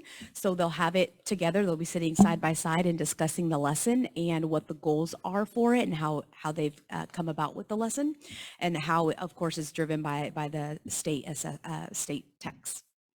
The other piece, which is pretty common, and we'll talk about here as we compare the two, our current evaluation system and T-test, is the observation. So there is a formal 45-minute observation. Some districts will require a couple observations, but really you're required at least one 45-minute observation in which the principal comes in and observes the lesson that they already talked about in the pre-conference, and they essentially are scripting what's happening. So they're scripting what the students are saying and doing on what the teacher is saying and doing. So again, it's very data driven, very specific in terms of what is observed. And then after that, within the 10-day timeline, and of course, as soon as possible, the principal and the teacher will have a post-conference. So that's unique because that's not, we typically, when we're evaluated, yes, we follow up with the teacher, but as far as the evaluation cycle, it does look a little different than what we currently do. But in that meeting, essentially, they'll go over what was discussed at the pre-conference, what was observed, and then any areas that the teacher might have wanted the principal to review and look at, and then they'll discuss a refinement area and a reinforcement area for the teacher to proceed. And of course, we're evaluating throughout the year with walkthroughs as well, but that's essentially the evaluation cycle. And then, of course, the most important piece is the review of progress for student goals. So at the beginning of the year, when we set those goals, that is the focus of the observations. That's the focus of the year to make sure that we're hitting those targets in terms of the goals we've set for students. And so one of the pieces that's really important in the T-test component is the artifacts and evidence. As we mentioned, this is very evidence-based. And so really the teacher gets the opportunity to provide evidence, not just in that lesson period, that observation, but also they get to provide student work that maybe the principal didn't get a chance to see, or they could provide other evidence in terms of during their planning sessions with their team, or maybe things that they're doing outside of the classroom that is impacting the classroom. So that's essentially what it looks like. Thank you, Ms. Marcy. So moving on, again, my name is Megan Rollins. I'm the assistant principal at Hart Elementary and also a proud member of the T-test Advisory Committee. And so I'm going to dig in a little bit now into our current Lovejoy ISD evaluation system, also known as the Lovejoy Appraisal Tool for Professional Growth and Development, or the LAT for PG&D. T-test just sounds, it just flows better, doesn't it? So anyway, currently, as you'll see up here, our Lovejoy evaluation system right now, or the LAT, was developed by a committee of educators. Some of them are still here in Lovejoy and some are not. So it needs a little revamping either way we look at it. It has 7 domains, and they're listed there. I won't read those all off for you. But if we'll go to the next slide, this slide gives an example of one of our domains, and that is delivery of instruction. And so it shows the different rating areas where teachers can be rated with very specific descriptors of the action that the teacher's doing, the student's doing. This is all very teacher driven, and you'll notice that there are 4 of them. So either the teacher is proficient, which is a rating of a 3 in that specific domain, or they need improvement, do not meet the standard, or moving the other direction, it's a bright spot. So looking at the evaluation cycle on the next slide, the way that it works, and Marcy kind of touched on this, is the teacher completes a self-evaluation rubric, and then they work to plan a student learning objective and track data all year long on how their students are doing on that learning objective. Then there is a formal 45-minute observation, but also walkthroughs, formative walkthroughs throughout the year. Then a summative conference, reviewing all of those things, their reflection with their supervisor or their appraiser, and then the cycle kind of starts all over again the next year. So what we are proposing, this is kind of the T-test model. We have 7 domains currently, but in T-test, it is more condensed into just 4. None of the areas that are on our current appraisal tool are missed or omitted. This still covers all of it. The planning process, the instruction, the learning environment, and the professional practices and responsibilities cover everything that's on our current Lovejoy appraisal tool, just in a more succinct way.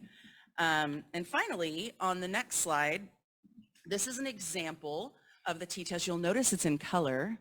Our Lovejoy appraisal tool is only black and white.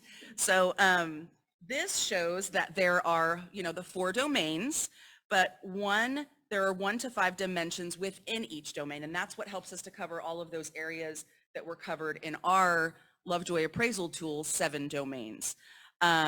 But what you'll notice is that there is that proficient rating still right there in the middle, but then there are 2 above and below: developing, improvement needed, and then accomplished and distinguished. So as Dr. Hambrick talked about, these are very much evidence-based. The T-test training for both teachers and the appraisers, all administrators, is very heavy in scripting.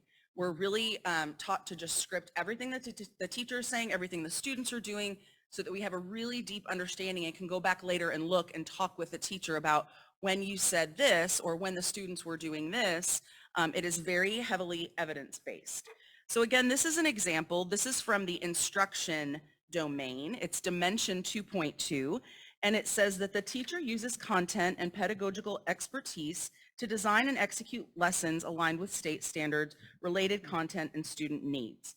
So this is just one example. On the next slide, you'll see that the qualifiers, the words in like the improvement needed area, range from like few to rarely, and then as you move up to developing, proficient, accomplished, it changes to words, those qualifiers like most, all, consistently, and there is an arrow.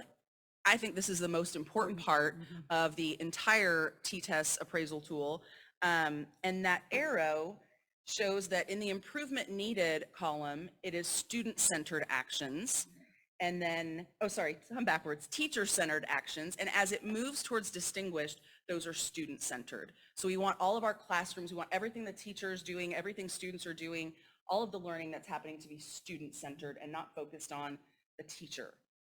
So, and again, here, there's an example. I won't read all of that to you, but it's an example of low-quality evidence that I think some of us, some of the appraisers right now are probably used to doing, like, oh yeah, the teacher checked for understanding and then they modeled a problem.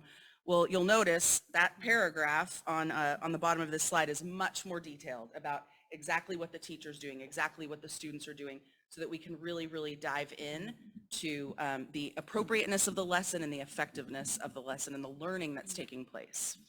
So I am going to turn it over now back to Ms. Koenig for the rest. One thing that we really do like about the T-test model is the calibration.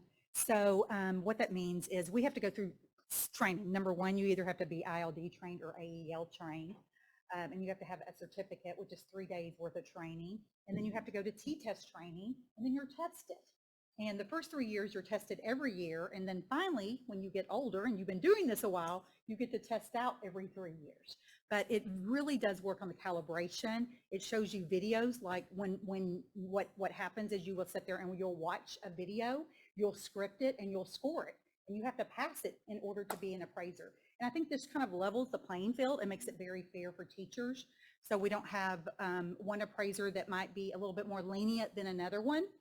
And so I think that also, as we look at teacher incentive allotment and the fairness, and if we start thinking about tying this to salary and those types of things, we want everyone calibrated. And so we would make sure, and this is just one way to ensure that we're calibrated among different schools. So and scoring, and just that scoring accuracy. So it's pretty interesting. Also, as we get through here, it's definitely a growth model for teachers. One thing, it's kind of like you're proficient or you need improvement, where we know we have first-year teachers that might not be, may not be there yet, but they're moving towards there with some support. So we don't want to discourage that either. And what are ways that we can help and support them? And in this model, a proficient teacher is a rock star teacher. Yes, we all want to be distinguished, but it's just that continuous improvement cycle. I think also, here in Lovejoy, this occurs quite a bit, but we focus on student outcomes, but we want them in charge of their learning and their interests, and we have so many opportunities here for kids that we can enhance learning, and that's more how the T-test is driven. We also, one thing that this will help us is right now, we have different, like we don't have a place to keep walkthroughs and evaluations and all those types of things. We would store all this in Eduphoria. We already have the program. I think most of us have used it in previous districts, everyone shaking their head, that, because that's kind of what we use. So we'd be able to store the materials in one area. So when you go back and review walkthroughs and everything, it's already there. So I do think it'd be time saving for teachers. There's not going to be any more additional cost. And also this aligns directly with T-test, which what we'll be using with administrators, our assistant principal and principals, and of course our counselor evaluations. So all of it is more of a growth model. So we just wanted to present that to you tonight, so you could ask questions to any of us. We had a great committee. We asked some of them to volunteer. They were a little hesitant. I think y'all scared them a little bit maybe. So anyway, but Megan graciously volunteered. Questions for us? Yes, one is, I know you asked the teachers that for feedback on moving to T-test. What was the feedback that you received from staff? Well, I think, let me get into TIA and we can talk about that. And that's what we're going to move into.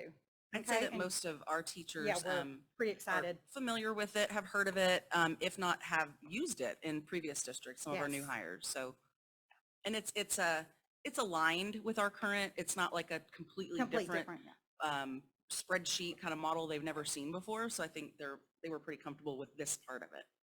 And would this go into play like right now, or would it be a next year thing? It'd because be you have to do the pre-conference and all that. Yeah, okay. It'd be for next year, definitely. So we want to provide that training opportunity, and as we go out and do huddles, we'll be talking more about and getting more feedback from teachers.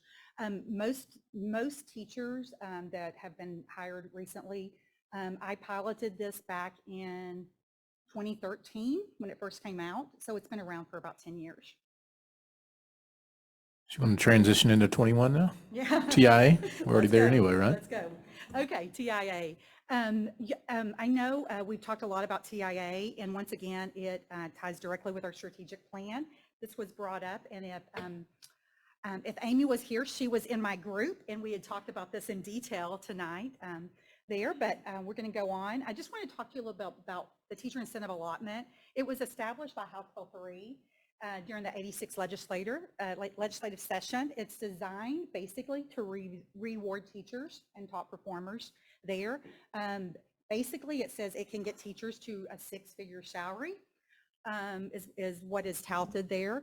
And how it works is we would design a local designation system, okay? And our teachers, after we design that, they could reach a mastery level, exemplary, or recognized level, okay? We have to come up with a system, and then we share it. After we do this locally designed system, we share it with Texas Tech. They look at all of our information, they look at all the data, they look at our metrics, and then they determine if it's fair, okay, if it's valid. And then we would receive money. 90% of it has to go to the teacher compensation. We would receive that, or our campus would, or our district would. 10%, of course, can go to for other reasons, for compensation, other types of things. The distinction, there's 2 ways to get it. There's a national board certification that they're able to get funds from, and that's if that's for a recognized designation. So if you're nationally board certified, you're automatically, if someone moves in here and they already have nationally board certification, they automatically get it, okay? They already have the distinction. Or we can designate, come up with that LDS, that system, that local teacher design system, and go through that process in submitting an application to TEA, of course, with validation from Texas Tech. This is only for teachers. You have to be an 087. It's not for counselors, librarians, anyone else, because you're looking at growth of students and professional development, okay? Last year we looked into this, and a year ago, we basically, Dr. Hambrick and I did some professional development in February when I first started in Lovejoy. We also worked with curriculum and instruction, and we completed the application. You can only imagine the application is very difficult to complete because you have to all these components completed. Then, do y'all remember when we interviewed for the Strategic Compensation Fellowship and Grant interview? We did do that. We didn't get the grant because we also knew our evaluation system, as we filled out the application, was not going to meet the validity from Texas Tech, okay? So, but we went ahead and we submitted to Cohort E the application. We did receive feedback from Texas Tech TIA. They gave us some things that we needed to work on. One of the things also that we need to establish is we also have student assessments, because we have to look at a student growth model and what are we using. Right now, we could possibly use for some grades, we could use STAR. We don't have like benchmark testing and the metrics there to support that right now, but we're working on it. So, so what we decided this past summer is we had all of our administrators currently are trained in T-TEST. If they had not been, everyone received training, and our principals also received training in T-TEST if they had not. So we did that this past summer. We formed a stakeholder committee and looked at T-TEST and teacher allotment. They met through, they had a couple of meetings, November and January, and then we went out and we shared with them. We did go ahead and submit for cohort F because that was due. We went and shared information for T-TEST and TIA, and we sent just a local survey that we created here to see what the interest level was, okay? So when we talk about the interest, right now on the TIA website, they said there's 179 school districts receiving funds out of a total of 1025 school districts, which isn't a lot because the process is difficult. And I know my colleagues that I work with in other districts talk about it's a difficult process. It's a lot of work, and just creating, gathering the data and creating and filling out the application and creating the system. It's going to be some time consuming. There are also 6,247 designated teachers in Texas out of about 400,000 currently, and that's what's on their website right now. I don't know when that's been updated, but I just wanted to share that with you. As far as our survey in February, we did do that. 67% of campus staff participated in the survey. 51% of those that completed the survey supported TIA and 49% did not support it at that time. So the pros were, yes, it could lead to higher student performance because that's going to be a component of it. You look at student performance and teacher growth. It's good for recruitment and retention and potential increase in salary. The cons, they felt like it could be negative impact on morale, didn't support collaboration and professional learning communities, kind of what we've been working for. Some staff members will receive salaries, others may not. And, if you have a team of 5, 4 may, 1 may not, that type of thing. Questioned if the effort was worth the compensation. And then the validity of student performance measures over many grades and subjects. Because what that means is, how are we going to look at progress in band and some of those fine arts? Because we would have to have either before and after post tests, portfolios, there's no like hard line there. And so those were some of the concerns shared there. Kind of where we're going is what we're thinking is we're hoping to approve T-test, and that would be our first step in the evaluation system. We want to train our teachers in it, and also looking at SLO, student learning objectives. They've currently been doing that, but this is going to be, just making sure that we've tightened that up. We also think that we can apply for, there's some grants out there for national board certification. And I know Dr. Hambrick and I applied to be a trainer of trainers, and that might be our best option right now, because if we have a band teacher that wants to be nationally board certified and they want to go through that training, they could. We're also looking for perhaps if we could do teacher reimbursements. It's pretty expensive to become a nationally board certified teacher. It's about $1,600, lasts for 5 years, and then you have to renew it. And I think it's about another $500 to keep renewing it. We're going to continue to work with our T-test TI committee to gather data and provide information to campuses. It's kind of where we're moving on from there. But just wanted to share that with you. If you have questions for me.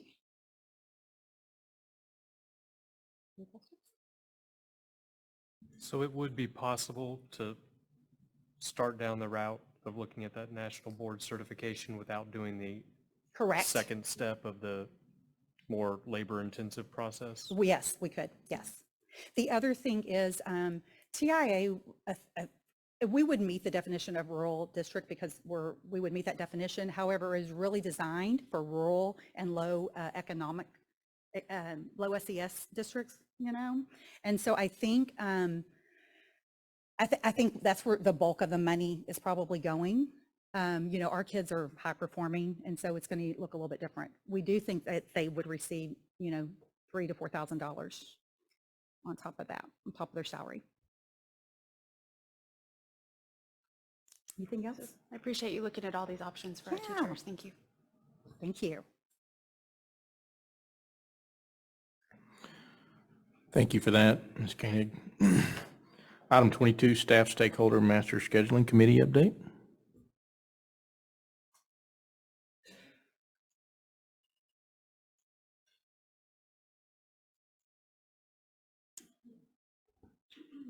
Thank you. I'm here to provide an update from some recent work that the committee has been conducting in regards to the 5 scheduling models and the impact on the 3 areas are why, responding to revenue challenges, retaining the legacy of excellence for LISD students, and teacher staff retention and recruitment.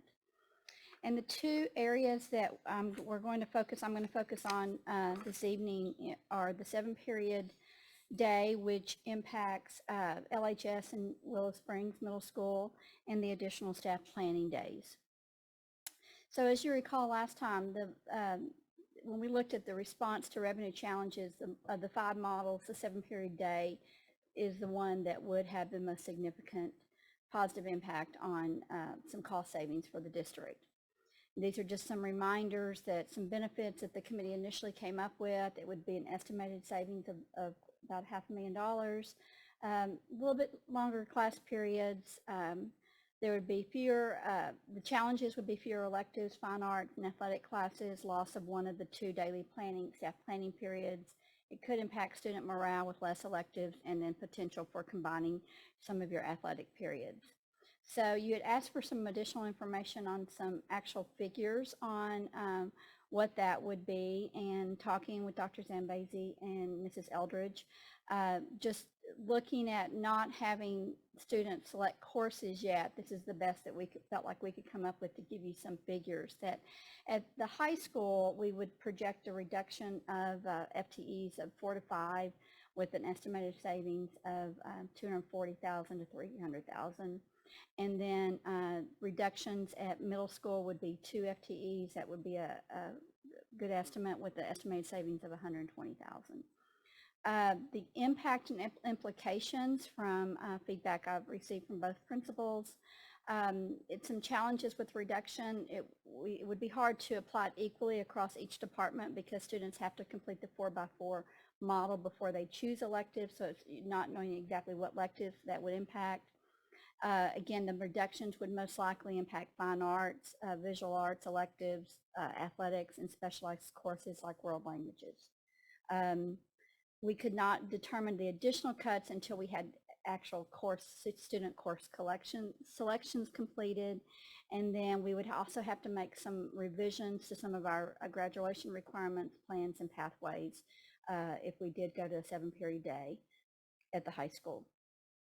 At Willow, some similar concerns or implications, reduction of students taking fine arts and elective and CTE courses. Right now, they're able to select 3 to 4 elective courses. We would have to reduce those choices. In some scenarios, an example might be the double blocked accelerated math that would give fewer options for students that were enrolled in those courses. Also, it would take away the additional, they have 2 planning periods right now, so that would cut back their planning period to 42 to 45 minutes a day. So just as an update, as the committee's bringing this forward, as we noted, cost savings is the primary benefit to the 7-period day. We would strongly consider maintaining the current 8-period schedule at the high school and the middle school for 23-24. We would continue to monitor legislative actions regarding school finance and the impact on Lovejoy ISD. And then if we have any future funding limitations, we would have to look at we might have to reconsider it for some additional financial efficiencies. So at this time, I think the committee felt like that this was something that, based on information that we have at this time, that this would be something that it would help maintain the current level that we are offering our students.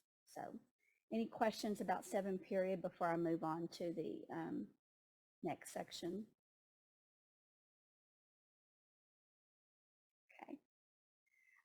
Then we looked at the additional staff planning days, and as you recall, this was one of the 2 that the committee felt like it would have the greatest impact on teacher, staff, recruitment, and retention. And when we talk about impact, the 4-day student school week was one of them. Those were the benefits to that model. This is not something we really are moving forward with. We're bringing you any additional information, but I just wanted to, as a reminder. And but looking at the additional staff planning days, it would hopefully accomplish some of the similar benefits to address teacher staff retention. And I think just considering the teacher workforce challenges we're having in our nation and state today, this is something that the committee felt like it was worth bringing forward. So I'm going to have Anna come up and talk a little bit about what this chart means, and this gives you a little bit more information on our current staff, and then I'll share a little bit more about some studies from the Commissioner's Teacher Vacancy Task Force and the Charles Butt Foundation. This was really interesting. This was something the demographer shared with us. And as you can see, Lovejoy's outlined right there in red. And we just wanted to see where our staff was coming from.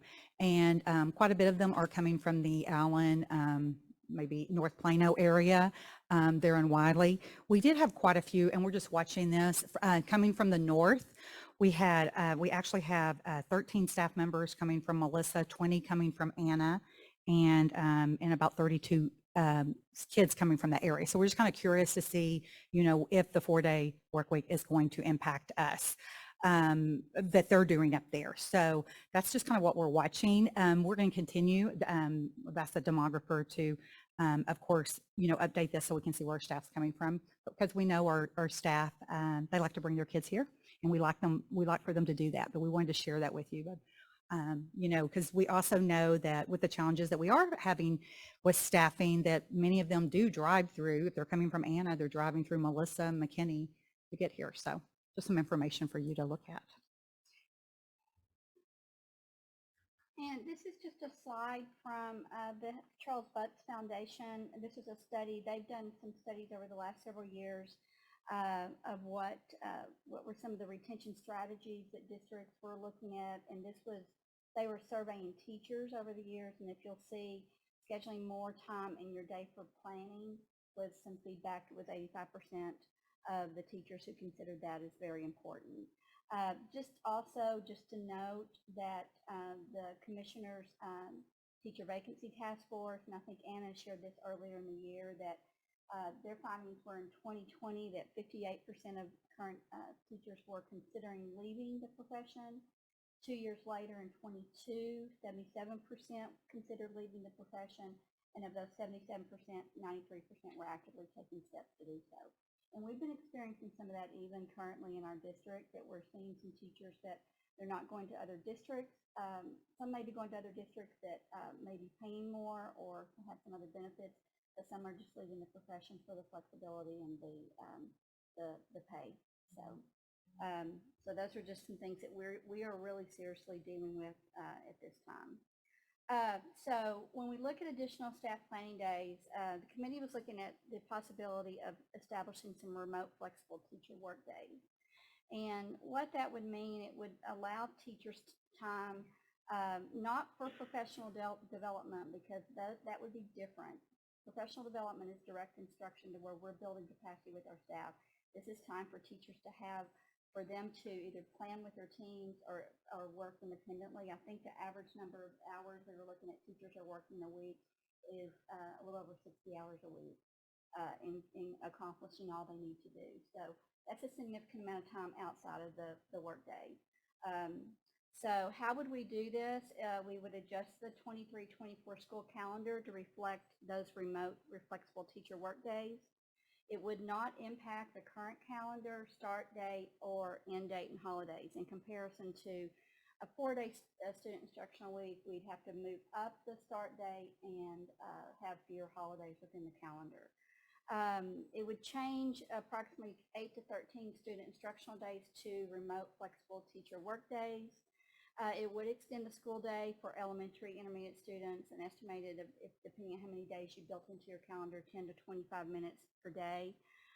Some feedback we've gotten from our principals, elementary principals on that. They felt like that time is needed because we do have some content areas that we are limited in. Social studies is an area that we struggle sometimes putting all of that in, and as you'll know, that's an area that our students, we're having to do some work on performance with their 8th grade scores on that, but also building in some additional intervention and enrichment time for students.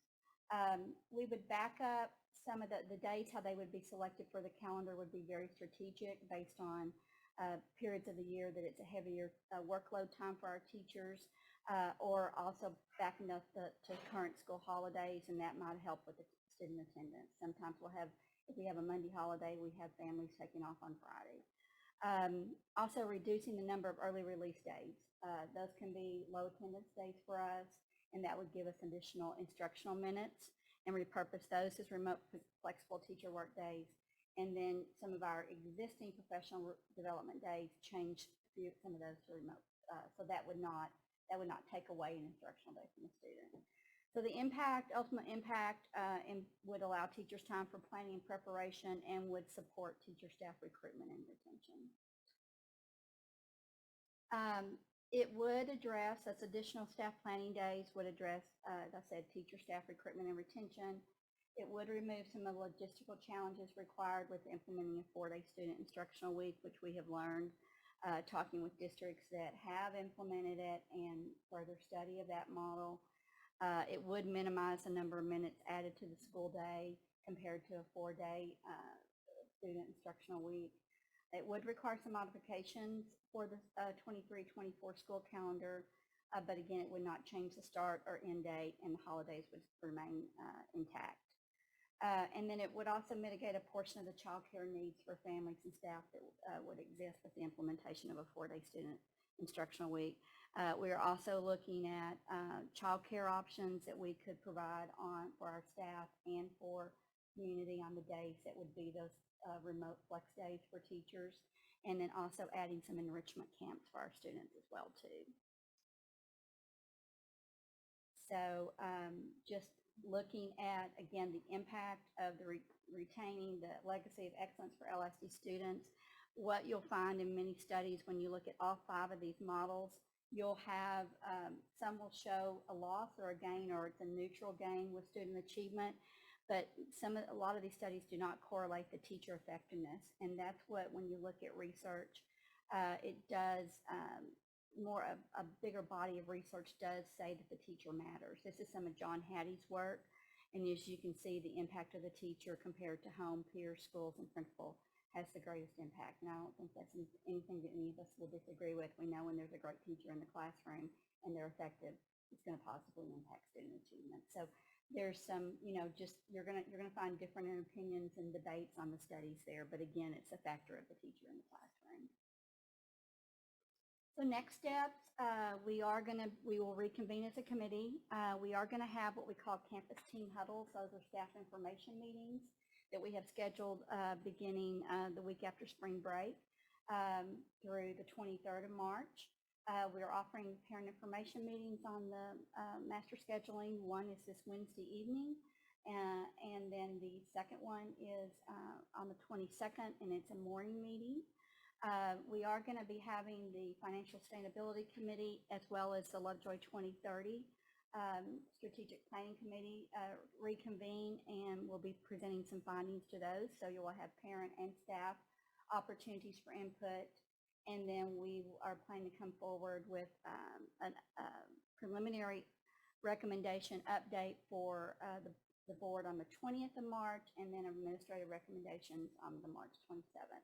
And the reason for getting in front of this that we feel like is important is because of the teacher staff recruitment issue, because this is when teachers are going to start looking and it's recruitment season. So questions? I do. So similar to the calendar process that we went through when we adopted the current 23-24 calendar, there was more than one option that was presented and there was an opportunity for parent feedback. Is that how you would envision this to go forward with this revision to the calendar? Generally on the calendar, it's a recommendation that I'm not sure if we always get parent feedback on that. Kevin, can you confirm that? Was there a process we went through for the adoption of the 23-24? Yes.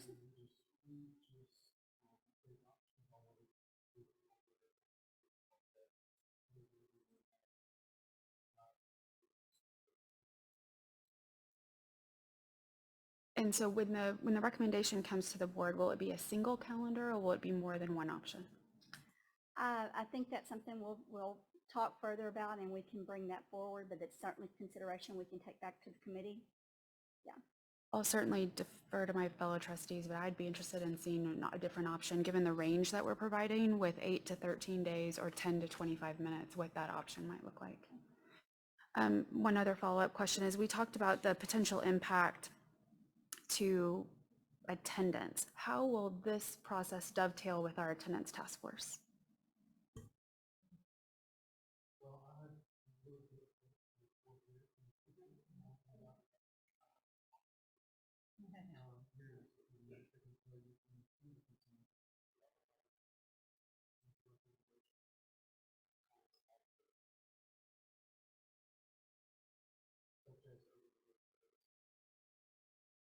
Right, so as we take a look at some of these days being added on to the calendar, what would be the potential impact to attendance on those days? And then would we work in that, are we assuming that attendance will be the same or will it increase with this change to the calendar? we would hope we'd see an increase in attendance, because if we're looking at some of the days, the teacher flex days, or some of those days that we've seen historically, our attendance has not been very positive. Last comment is just there was an article in the Dallas Morning News this morning from 2 former superintendents that talked about their views on reduced instructional days, imploring school boards to take a look at what the potential impact would be to students. So what would you recommend this board to consider from a data perspective on the impact of instructional day changes for our Lovejoy students? I think when we go back, it's the correlation to the classroom teacher. As I said, you're going to find differing opinions, and the data doesn't distinguish it significantly one side or the other. As you'll see, those studies do not correlate the teacher.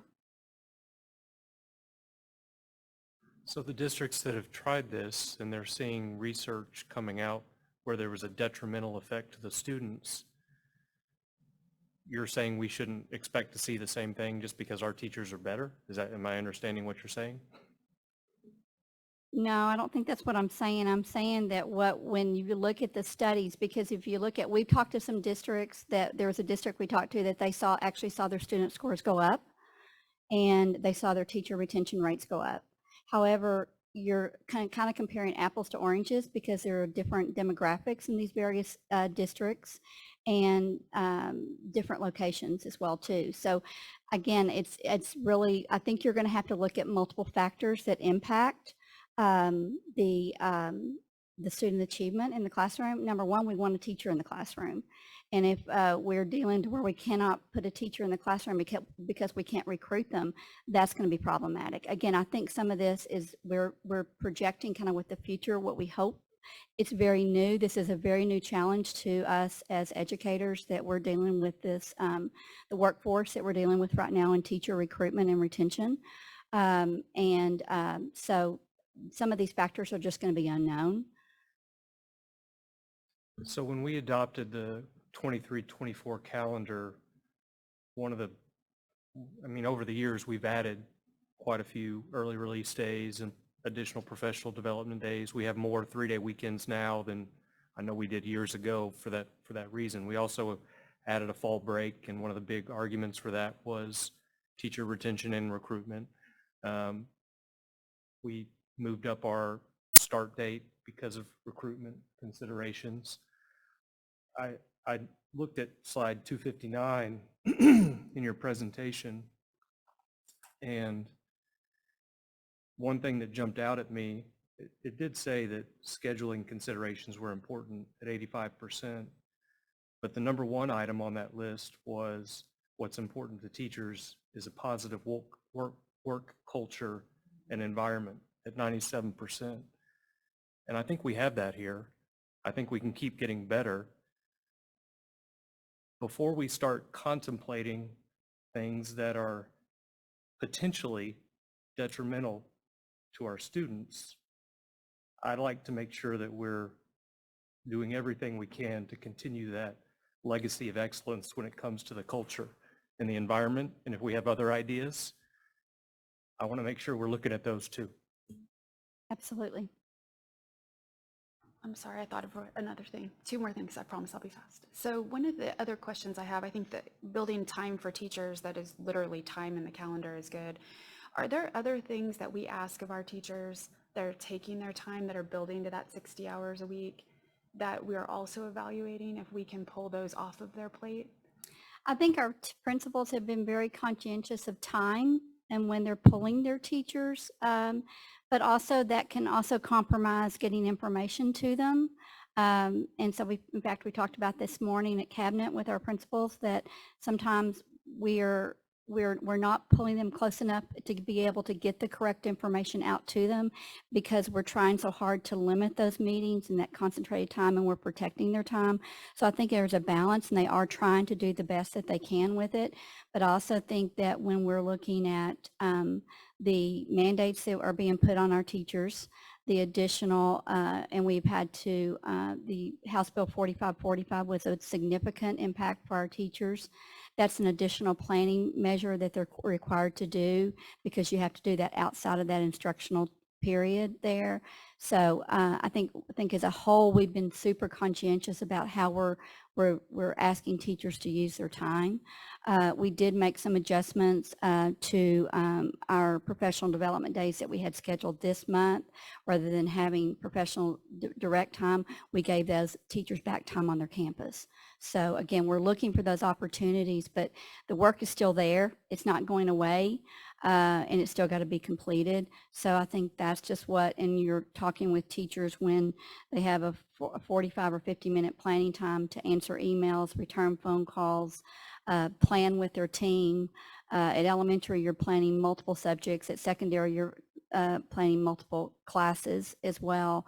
And then on top of that, required meetings if they're required to attend. So it's a balance. So I think that our principals are going to be at these parent meetings and meetings with the campuses and financial sustainability and the Lovejoy 2030. And I think they can speak to some of this because they're on boots on the ground experiencing and seeing what the impact it's having on teachers. Very last comment. I know this is a detailed question and you're not all the way there yet, but I'll be interested to hear around those additional daycare options or enrichment camps, what that would look like for our children who receive special education services. Okay.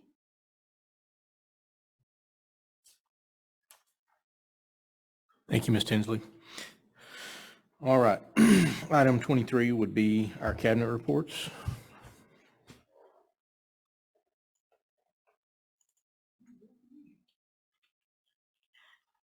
Good evening once again, President Owens, esteemed board members, and Superintendent Cordell. I know it's late in the evening, and so I will be brief, but just some real quick facts on your monthly financial statements, again, because it's on the consent agenda, which very similar to what you saw last month. Historically, we would have spent about 55% of our budget through January, and currently we're at 53%, so that's a good trend. We made our second payment of two payments that we make for our debt service, the principal and interest, on February the 15th, about $15.5 million. And the reason why I point that out is because of that amount, $3.2 million was an early call redemption, and you'll have many opportunities to continue to do this to save substantial amounts of interest because one, you have callable debt. You have to have callable debt to begin with. And two, you have a reduction in your principal and interest payment in some of the upcoming years. Unfortunately, right now, we don't have any refunding opportunities because of the way the market is. Tax collections, got a separate slide. I just want to give you a little bit more detailed update in a minute, but there's some just data similar to last month. And then, of course, the Lovejoy Scholars, the rental and transportation fees, we have a little bit more of an increase over last month. And then, of course, we just adopted the budget amendment number 2 to reflect that as, part of our budget that will increase our fund balance. So at the end of January, we had 237 days of cash on hand. But the interesting part that I wanted to call your attention that I thought was a little bit unusual is that we're behind in our collection. So even though we've collected more money percentage-wise to what's in the budget or certified, the collections currently are at 81.77% through the end of January. And in the prior year, it was at 84.51%. It's a little over 2.7% variance. So the original tax levy, both M&O and INS, was about $50 million. And supplemental adjustments to date are $1.2 million. So our tax levy increased because of some supplementals. And I had mentioned this in the past of why our certified roll tax value might be different than what the Central Appraisal District sends down to the state comptroller's office, is because a lot of our supplements are worked later in the year, adding on new properties, ARBs, things that when the values were certified, the appraisers haven't had it all worked in there. So that gave us a revised tax levy of about $51.2 million. And the remaining levy at the end of January was little over $10.3 million. But I will say, based on collections that we've received and have been deposited in the bank as of February the 22nd, another $7.6 million came in. And just to remind you, our taxes become delinquent on February 1st. I thought that was quite unusual. So I went back and did a little research. The penalty for paying late is only 2%. Now, it does accrue on top of that 2% every month. So if you pay it in March, that's 4%. But I'm assuming that our taxpayers are thinking of possibly holding on to their investments now that the interest rate and environments have increased. It doesn't help us in the school district by any means, but I guess if you can earn 3.5% or so on your investments, but only have to pay 2, you're ahead of the game. But thank goodness, we hope that by the end of the February, we'll get right back on track. But as you know, interest rates have changed quite a bit in prior years. So just a little interesting tidbit for you. And that's all I have for this evening. I had one minor point of clarification or question. I thought I saw in our consent agenda finance report that we approved earlier that it said historically we would have been at 47 versus 53, but your presentation here says 55 versus 53. I might not be looking at the right thing. But let me ask Thomas, because that information came from his you analysis. can clarify for me later, but I was just confused. Okay. confused Just about follow it. up with you on that, Thank you. certainly. Okay, I'll let Superintendent Cordell know that response. Anything else?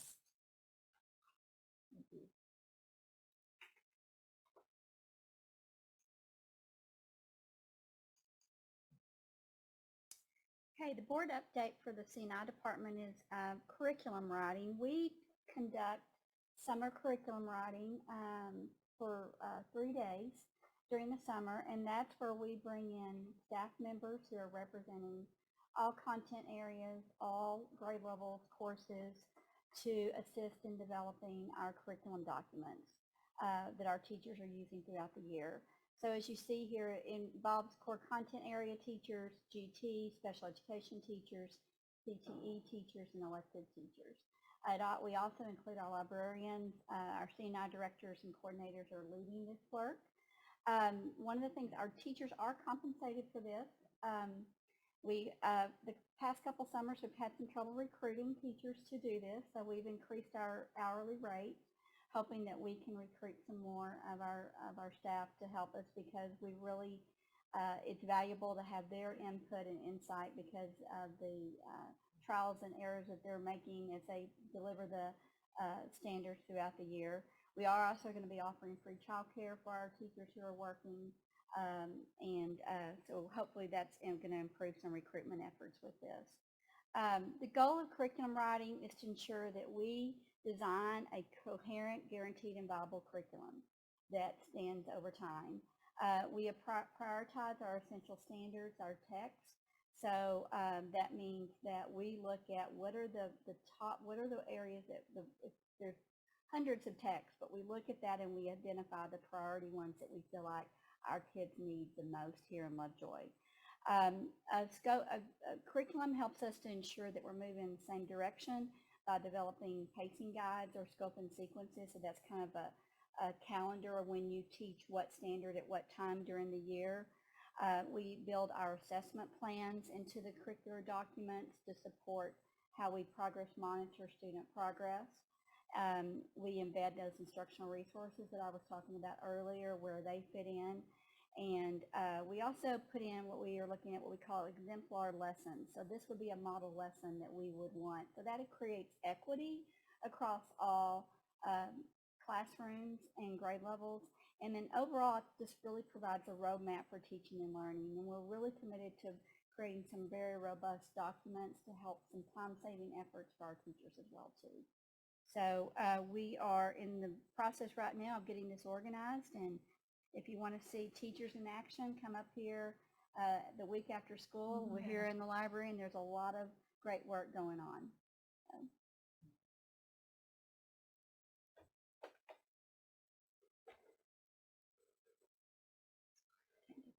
This mouse didn't work for me. I know it doesn't work.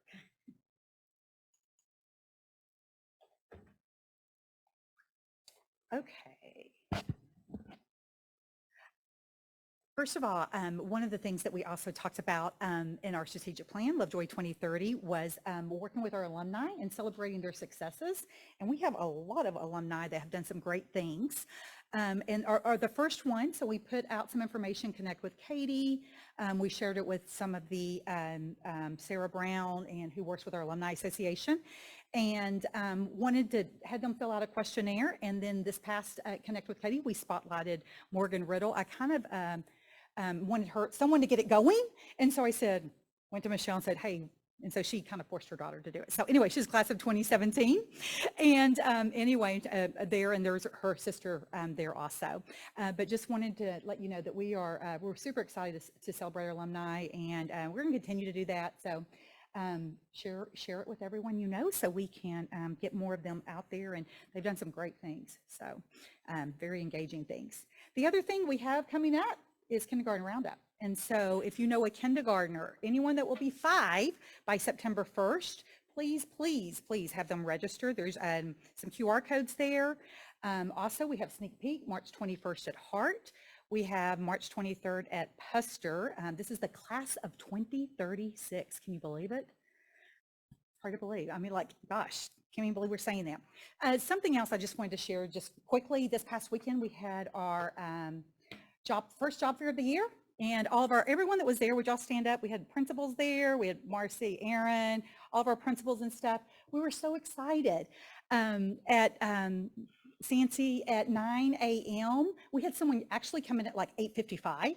We received 41 resumes. We talked to a lot of people, some really great teachers there. I think Matt back there is looking at 5 people, 2 bus drivers also. So we're super, super excited. It was just a day of celebration. I think we were all worried because the weather was bad, and we weren't anticipating the turnout we had, but it was a great turnout. So we're super excited about getting ready to get recruiting and sharing all the great things Lovejoy has to do. So.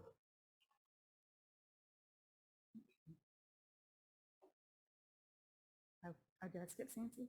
Sorry, Sancy. Anna was really excited, I was so really I excited to decided jump I there. did not want to burst her bubble. You met a special ed candidate. I accommodated for her tonight, and so absolutely, we love her.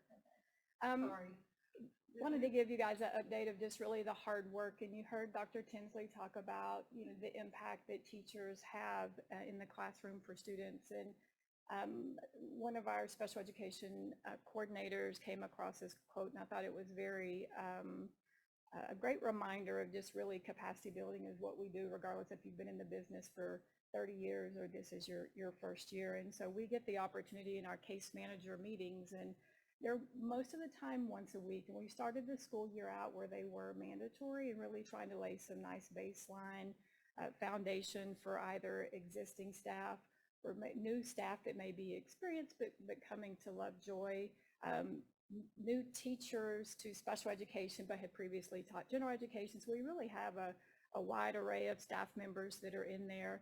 And as we've moved further in the year, the case manager meetings, most of them are optional. We'd still have some that are mandatory, but the campus administrators and the case managers know on the front end what we're discussing. So that gives them an opportunity to really self-reflect. Is this an area that I feel like I'm grounded in very well, or do I need to sharpen my skills?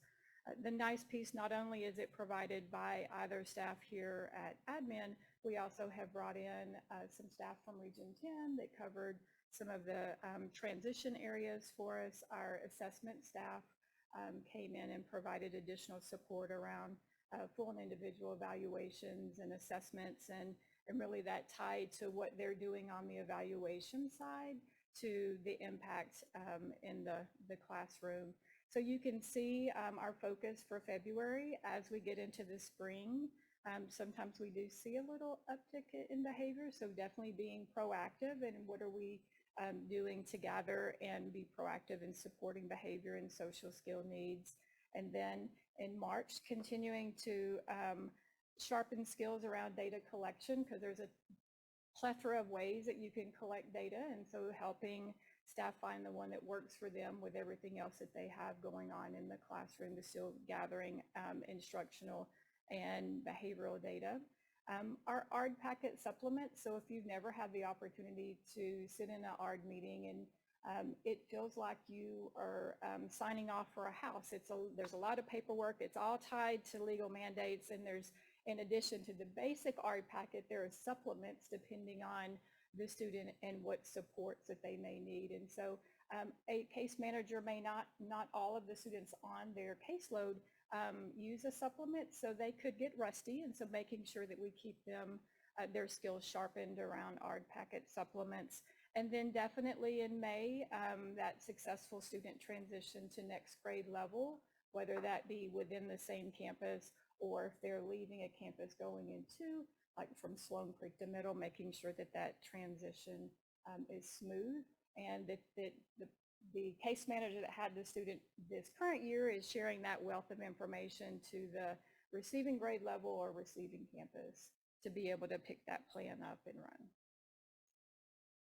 We also had on the 15th with our fabulous campus administrators, and it was our first lunch, learn and share, and we really had the opportunity, because we did it remote, we were able to have campus administrators and assistant principals, again, to continue to share the things that are going well or some of the practices they have, and then shore up any questions that they did have. So we really went through the ARD process and really tied it to the legal references, which again, when I talked about the paperwork, it's all tied to the regs that we are required to provide. And I normally say, generally when you're doing the right things for students, we're hitting all of those marks, but we want to make sure that, again, make that baseline that everybody understands the process and their role as they're in the meeting.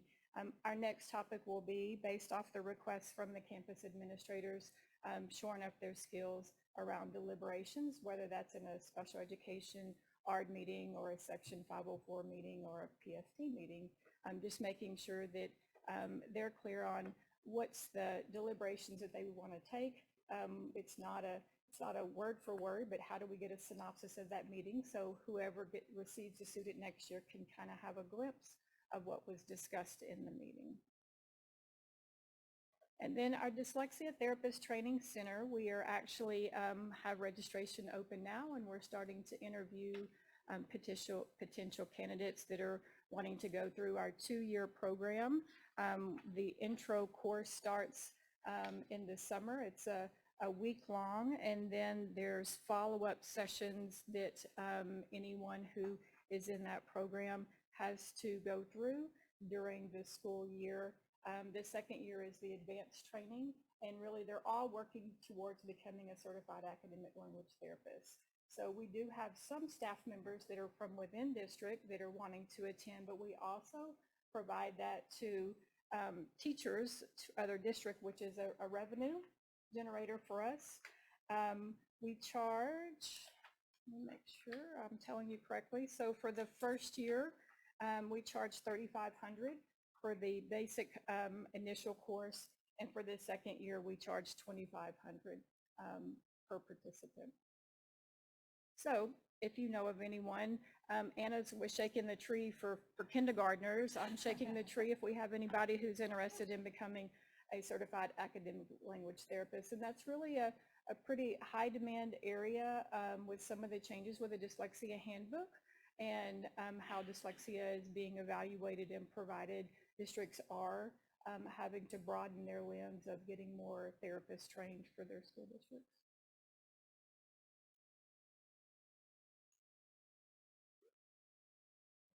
Questions?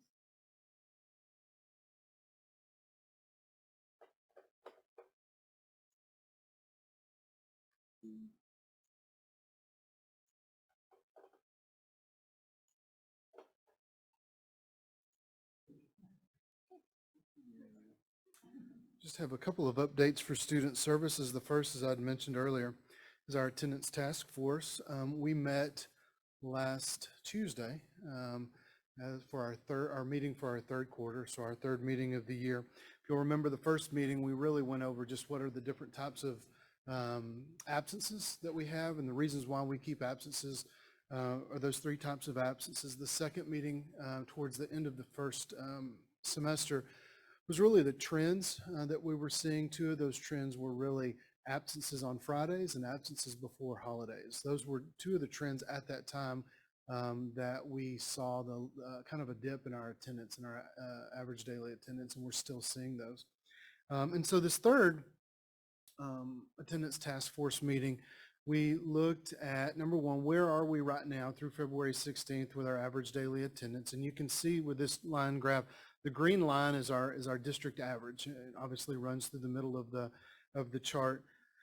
But really, it's really hard to see. But at the end, you can see we've kind of leveled out, and we're starting to make a little bit of a comeback. And we're down, if you'll remember, I know you do, our budget for this year was built off of a 95.5 ADA.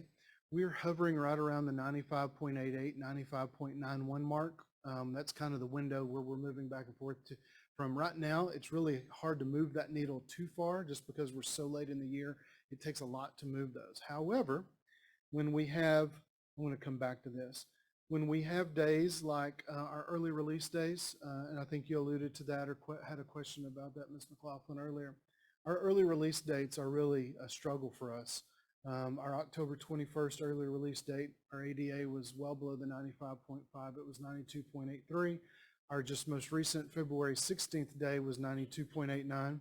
As you can imagine, our December 15th early release day is very well attended because we have finals at secondary and we have Christmas parties at the elementary. So for whatever reason, whether you want to be there or you have to, everybody came on December 15th. And then, let's see, well, I don't have a slide for it, but the Monday after, when we had to make up the weather day, it was just above 90%. So that day, we really took a hit on that day as well. So those 3 days really, the first early release, the most recent early release, and then the bad weather makeup day, those were pretty rough days for us on the attendance side of things. One of the things that we have implemented since the beginning of the semester was this chart that we're putting in weekly principal communication. I'm sure you've seen this. But each week we're putting in just what the change is from week to week, from campus to campus. We also implemented a little color scheme here where the red means that that campus has has declined from the previous week. The green, it means that we've increased since the previous week, and obviously yellow means that we've not changed at all. And so you can see there we've had 2 reds and 2 greens that really kind of canceled each other out. So there's not been much change over the week prior to February 16th.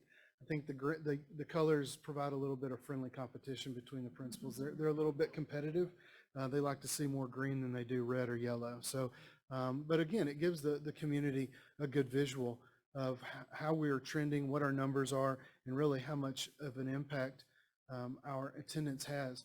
A lot of the attendance committee, even though we talk about attendance obviously a lot, that's all we talk about with them, they still don't understand really why. One of their questions is why are we talking so much about attendance in schools like Plano or Melissa? They're not talking about attendance as much because Ashley Madding, our PEMS coordinator, gave us the numbers that their attendance for this year is really around 94%. So it's well below ours.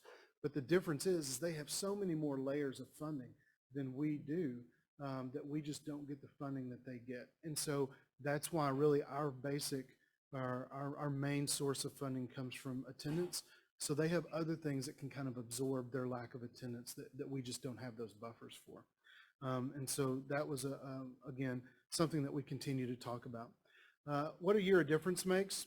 If you look at February 2022 as opposed to 2023, and I know that there are some variables such as COVID we were coming out of, but still the point being is we've increased by almost 2 percentage points our attendance from last year to this year, which I think that we've talked about in the past, how much a percentage point really means to us funding wise.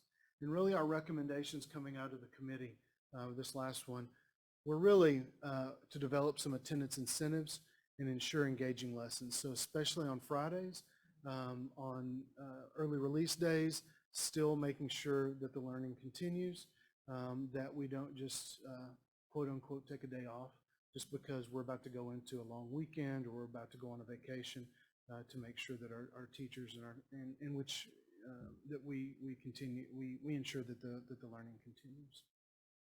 Any questions about the attendance committee? We'll have one more meeting and then we'll look, of course, it'll give us a whole year's worth of data that we can look at, and then also some of the things that we want to carry into the next school year. Can, at some point, maybe in a future presentation, help me better understand the reasoning behind having early release days at all? Absolutely. I can tell you right now that the, I mean, if you want me to wait, I can, but no, it's okay. The first one really is Leopard Friday because there's so many activities in the afternoons of Leopard Friday, and there's so much going on just to give students and staff time, especially at campuses other than the high school, to get over and set up because it's so involved for our entire community. That was the first one. Of course, we have an early release going into Christmas break, which is the one that's really well attended. February 16th is going into what we kind of call our winter break, which is a long weekend. And then we'll have one again, our last day of school, which will not be well attended, the last day of school. So those are really the four, I think that's 4 days that we have early releases on. And so 3 out of those 4 are gonna really hit us hard on the attendance front. Wanted to give you just an update that you may not be aware of on our tennis courts. Allen ISD has closed, and a lot of schools are starting to do this, closing their tennis courts because they realize, number one, that the wear and tear on the tennis courts, the playing surface, the nets, the fencing, all of those things are taking a toll, obviously, with the more traffic that comes through there, which when bonds were passed to be able to support maybe improving the wear and tear, that wasn't such a problem. But now the trend is that a lot of bonds are not passing to support facilities such as stadiums, athletic facilities, whatnot. So in order to preserve the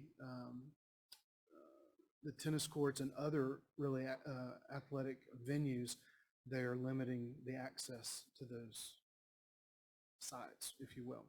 And so some of the concerns that we have, and we have seen, especially since Allen ISD has closed theirs, is we're seeing an increase in public usage during our school day, which causes a safety concern, of course, and that's both at Willow Springs and at Lovejoy High School. There's an increased demand for court space, like we mentioned, since the neighboring school districts have closed their courts. There's a growing popularity, not with myself, but maybe with you, of pickleball. And there's also a lot of litter being left on the courts. Our grounds crew, even our head tennis coach, are picking up trash every morning, beer bottles on our courts that just are because of the increased traffic and whatever other reasons, but it is a concern that we have. And so some of the things that we'll be looking at, number one, is locking our, potentially, we'll continue to have this discussion, but potentially limiting access during the school day. That's more for a safety reason. We don't allow anybody on our campuses during the school day for any reason, and we shouldn't really for tennis court usage either. And then, of course, what our access looks like in the evening hours because of wear and tear and just really the lack of taking care of our facilities in the evening. So those are some of the things that we're looking at.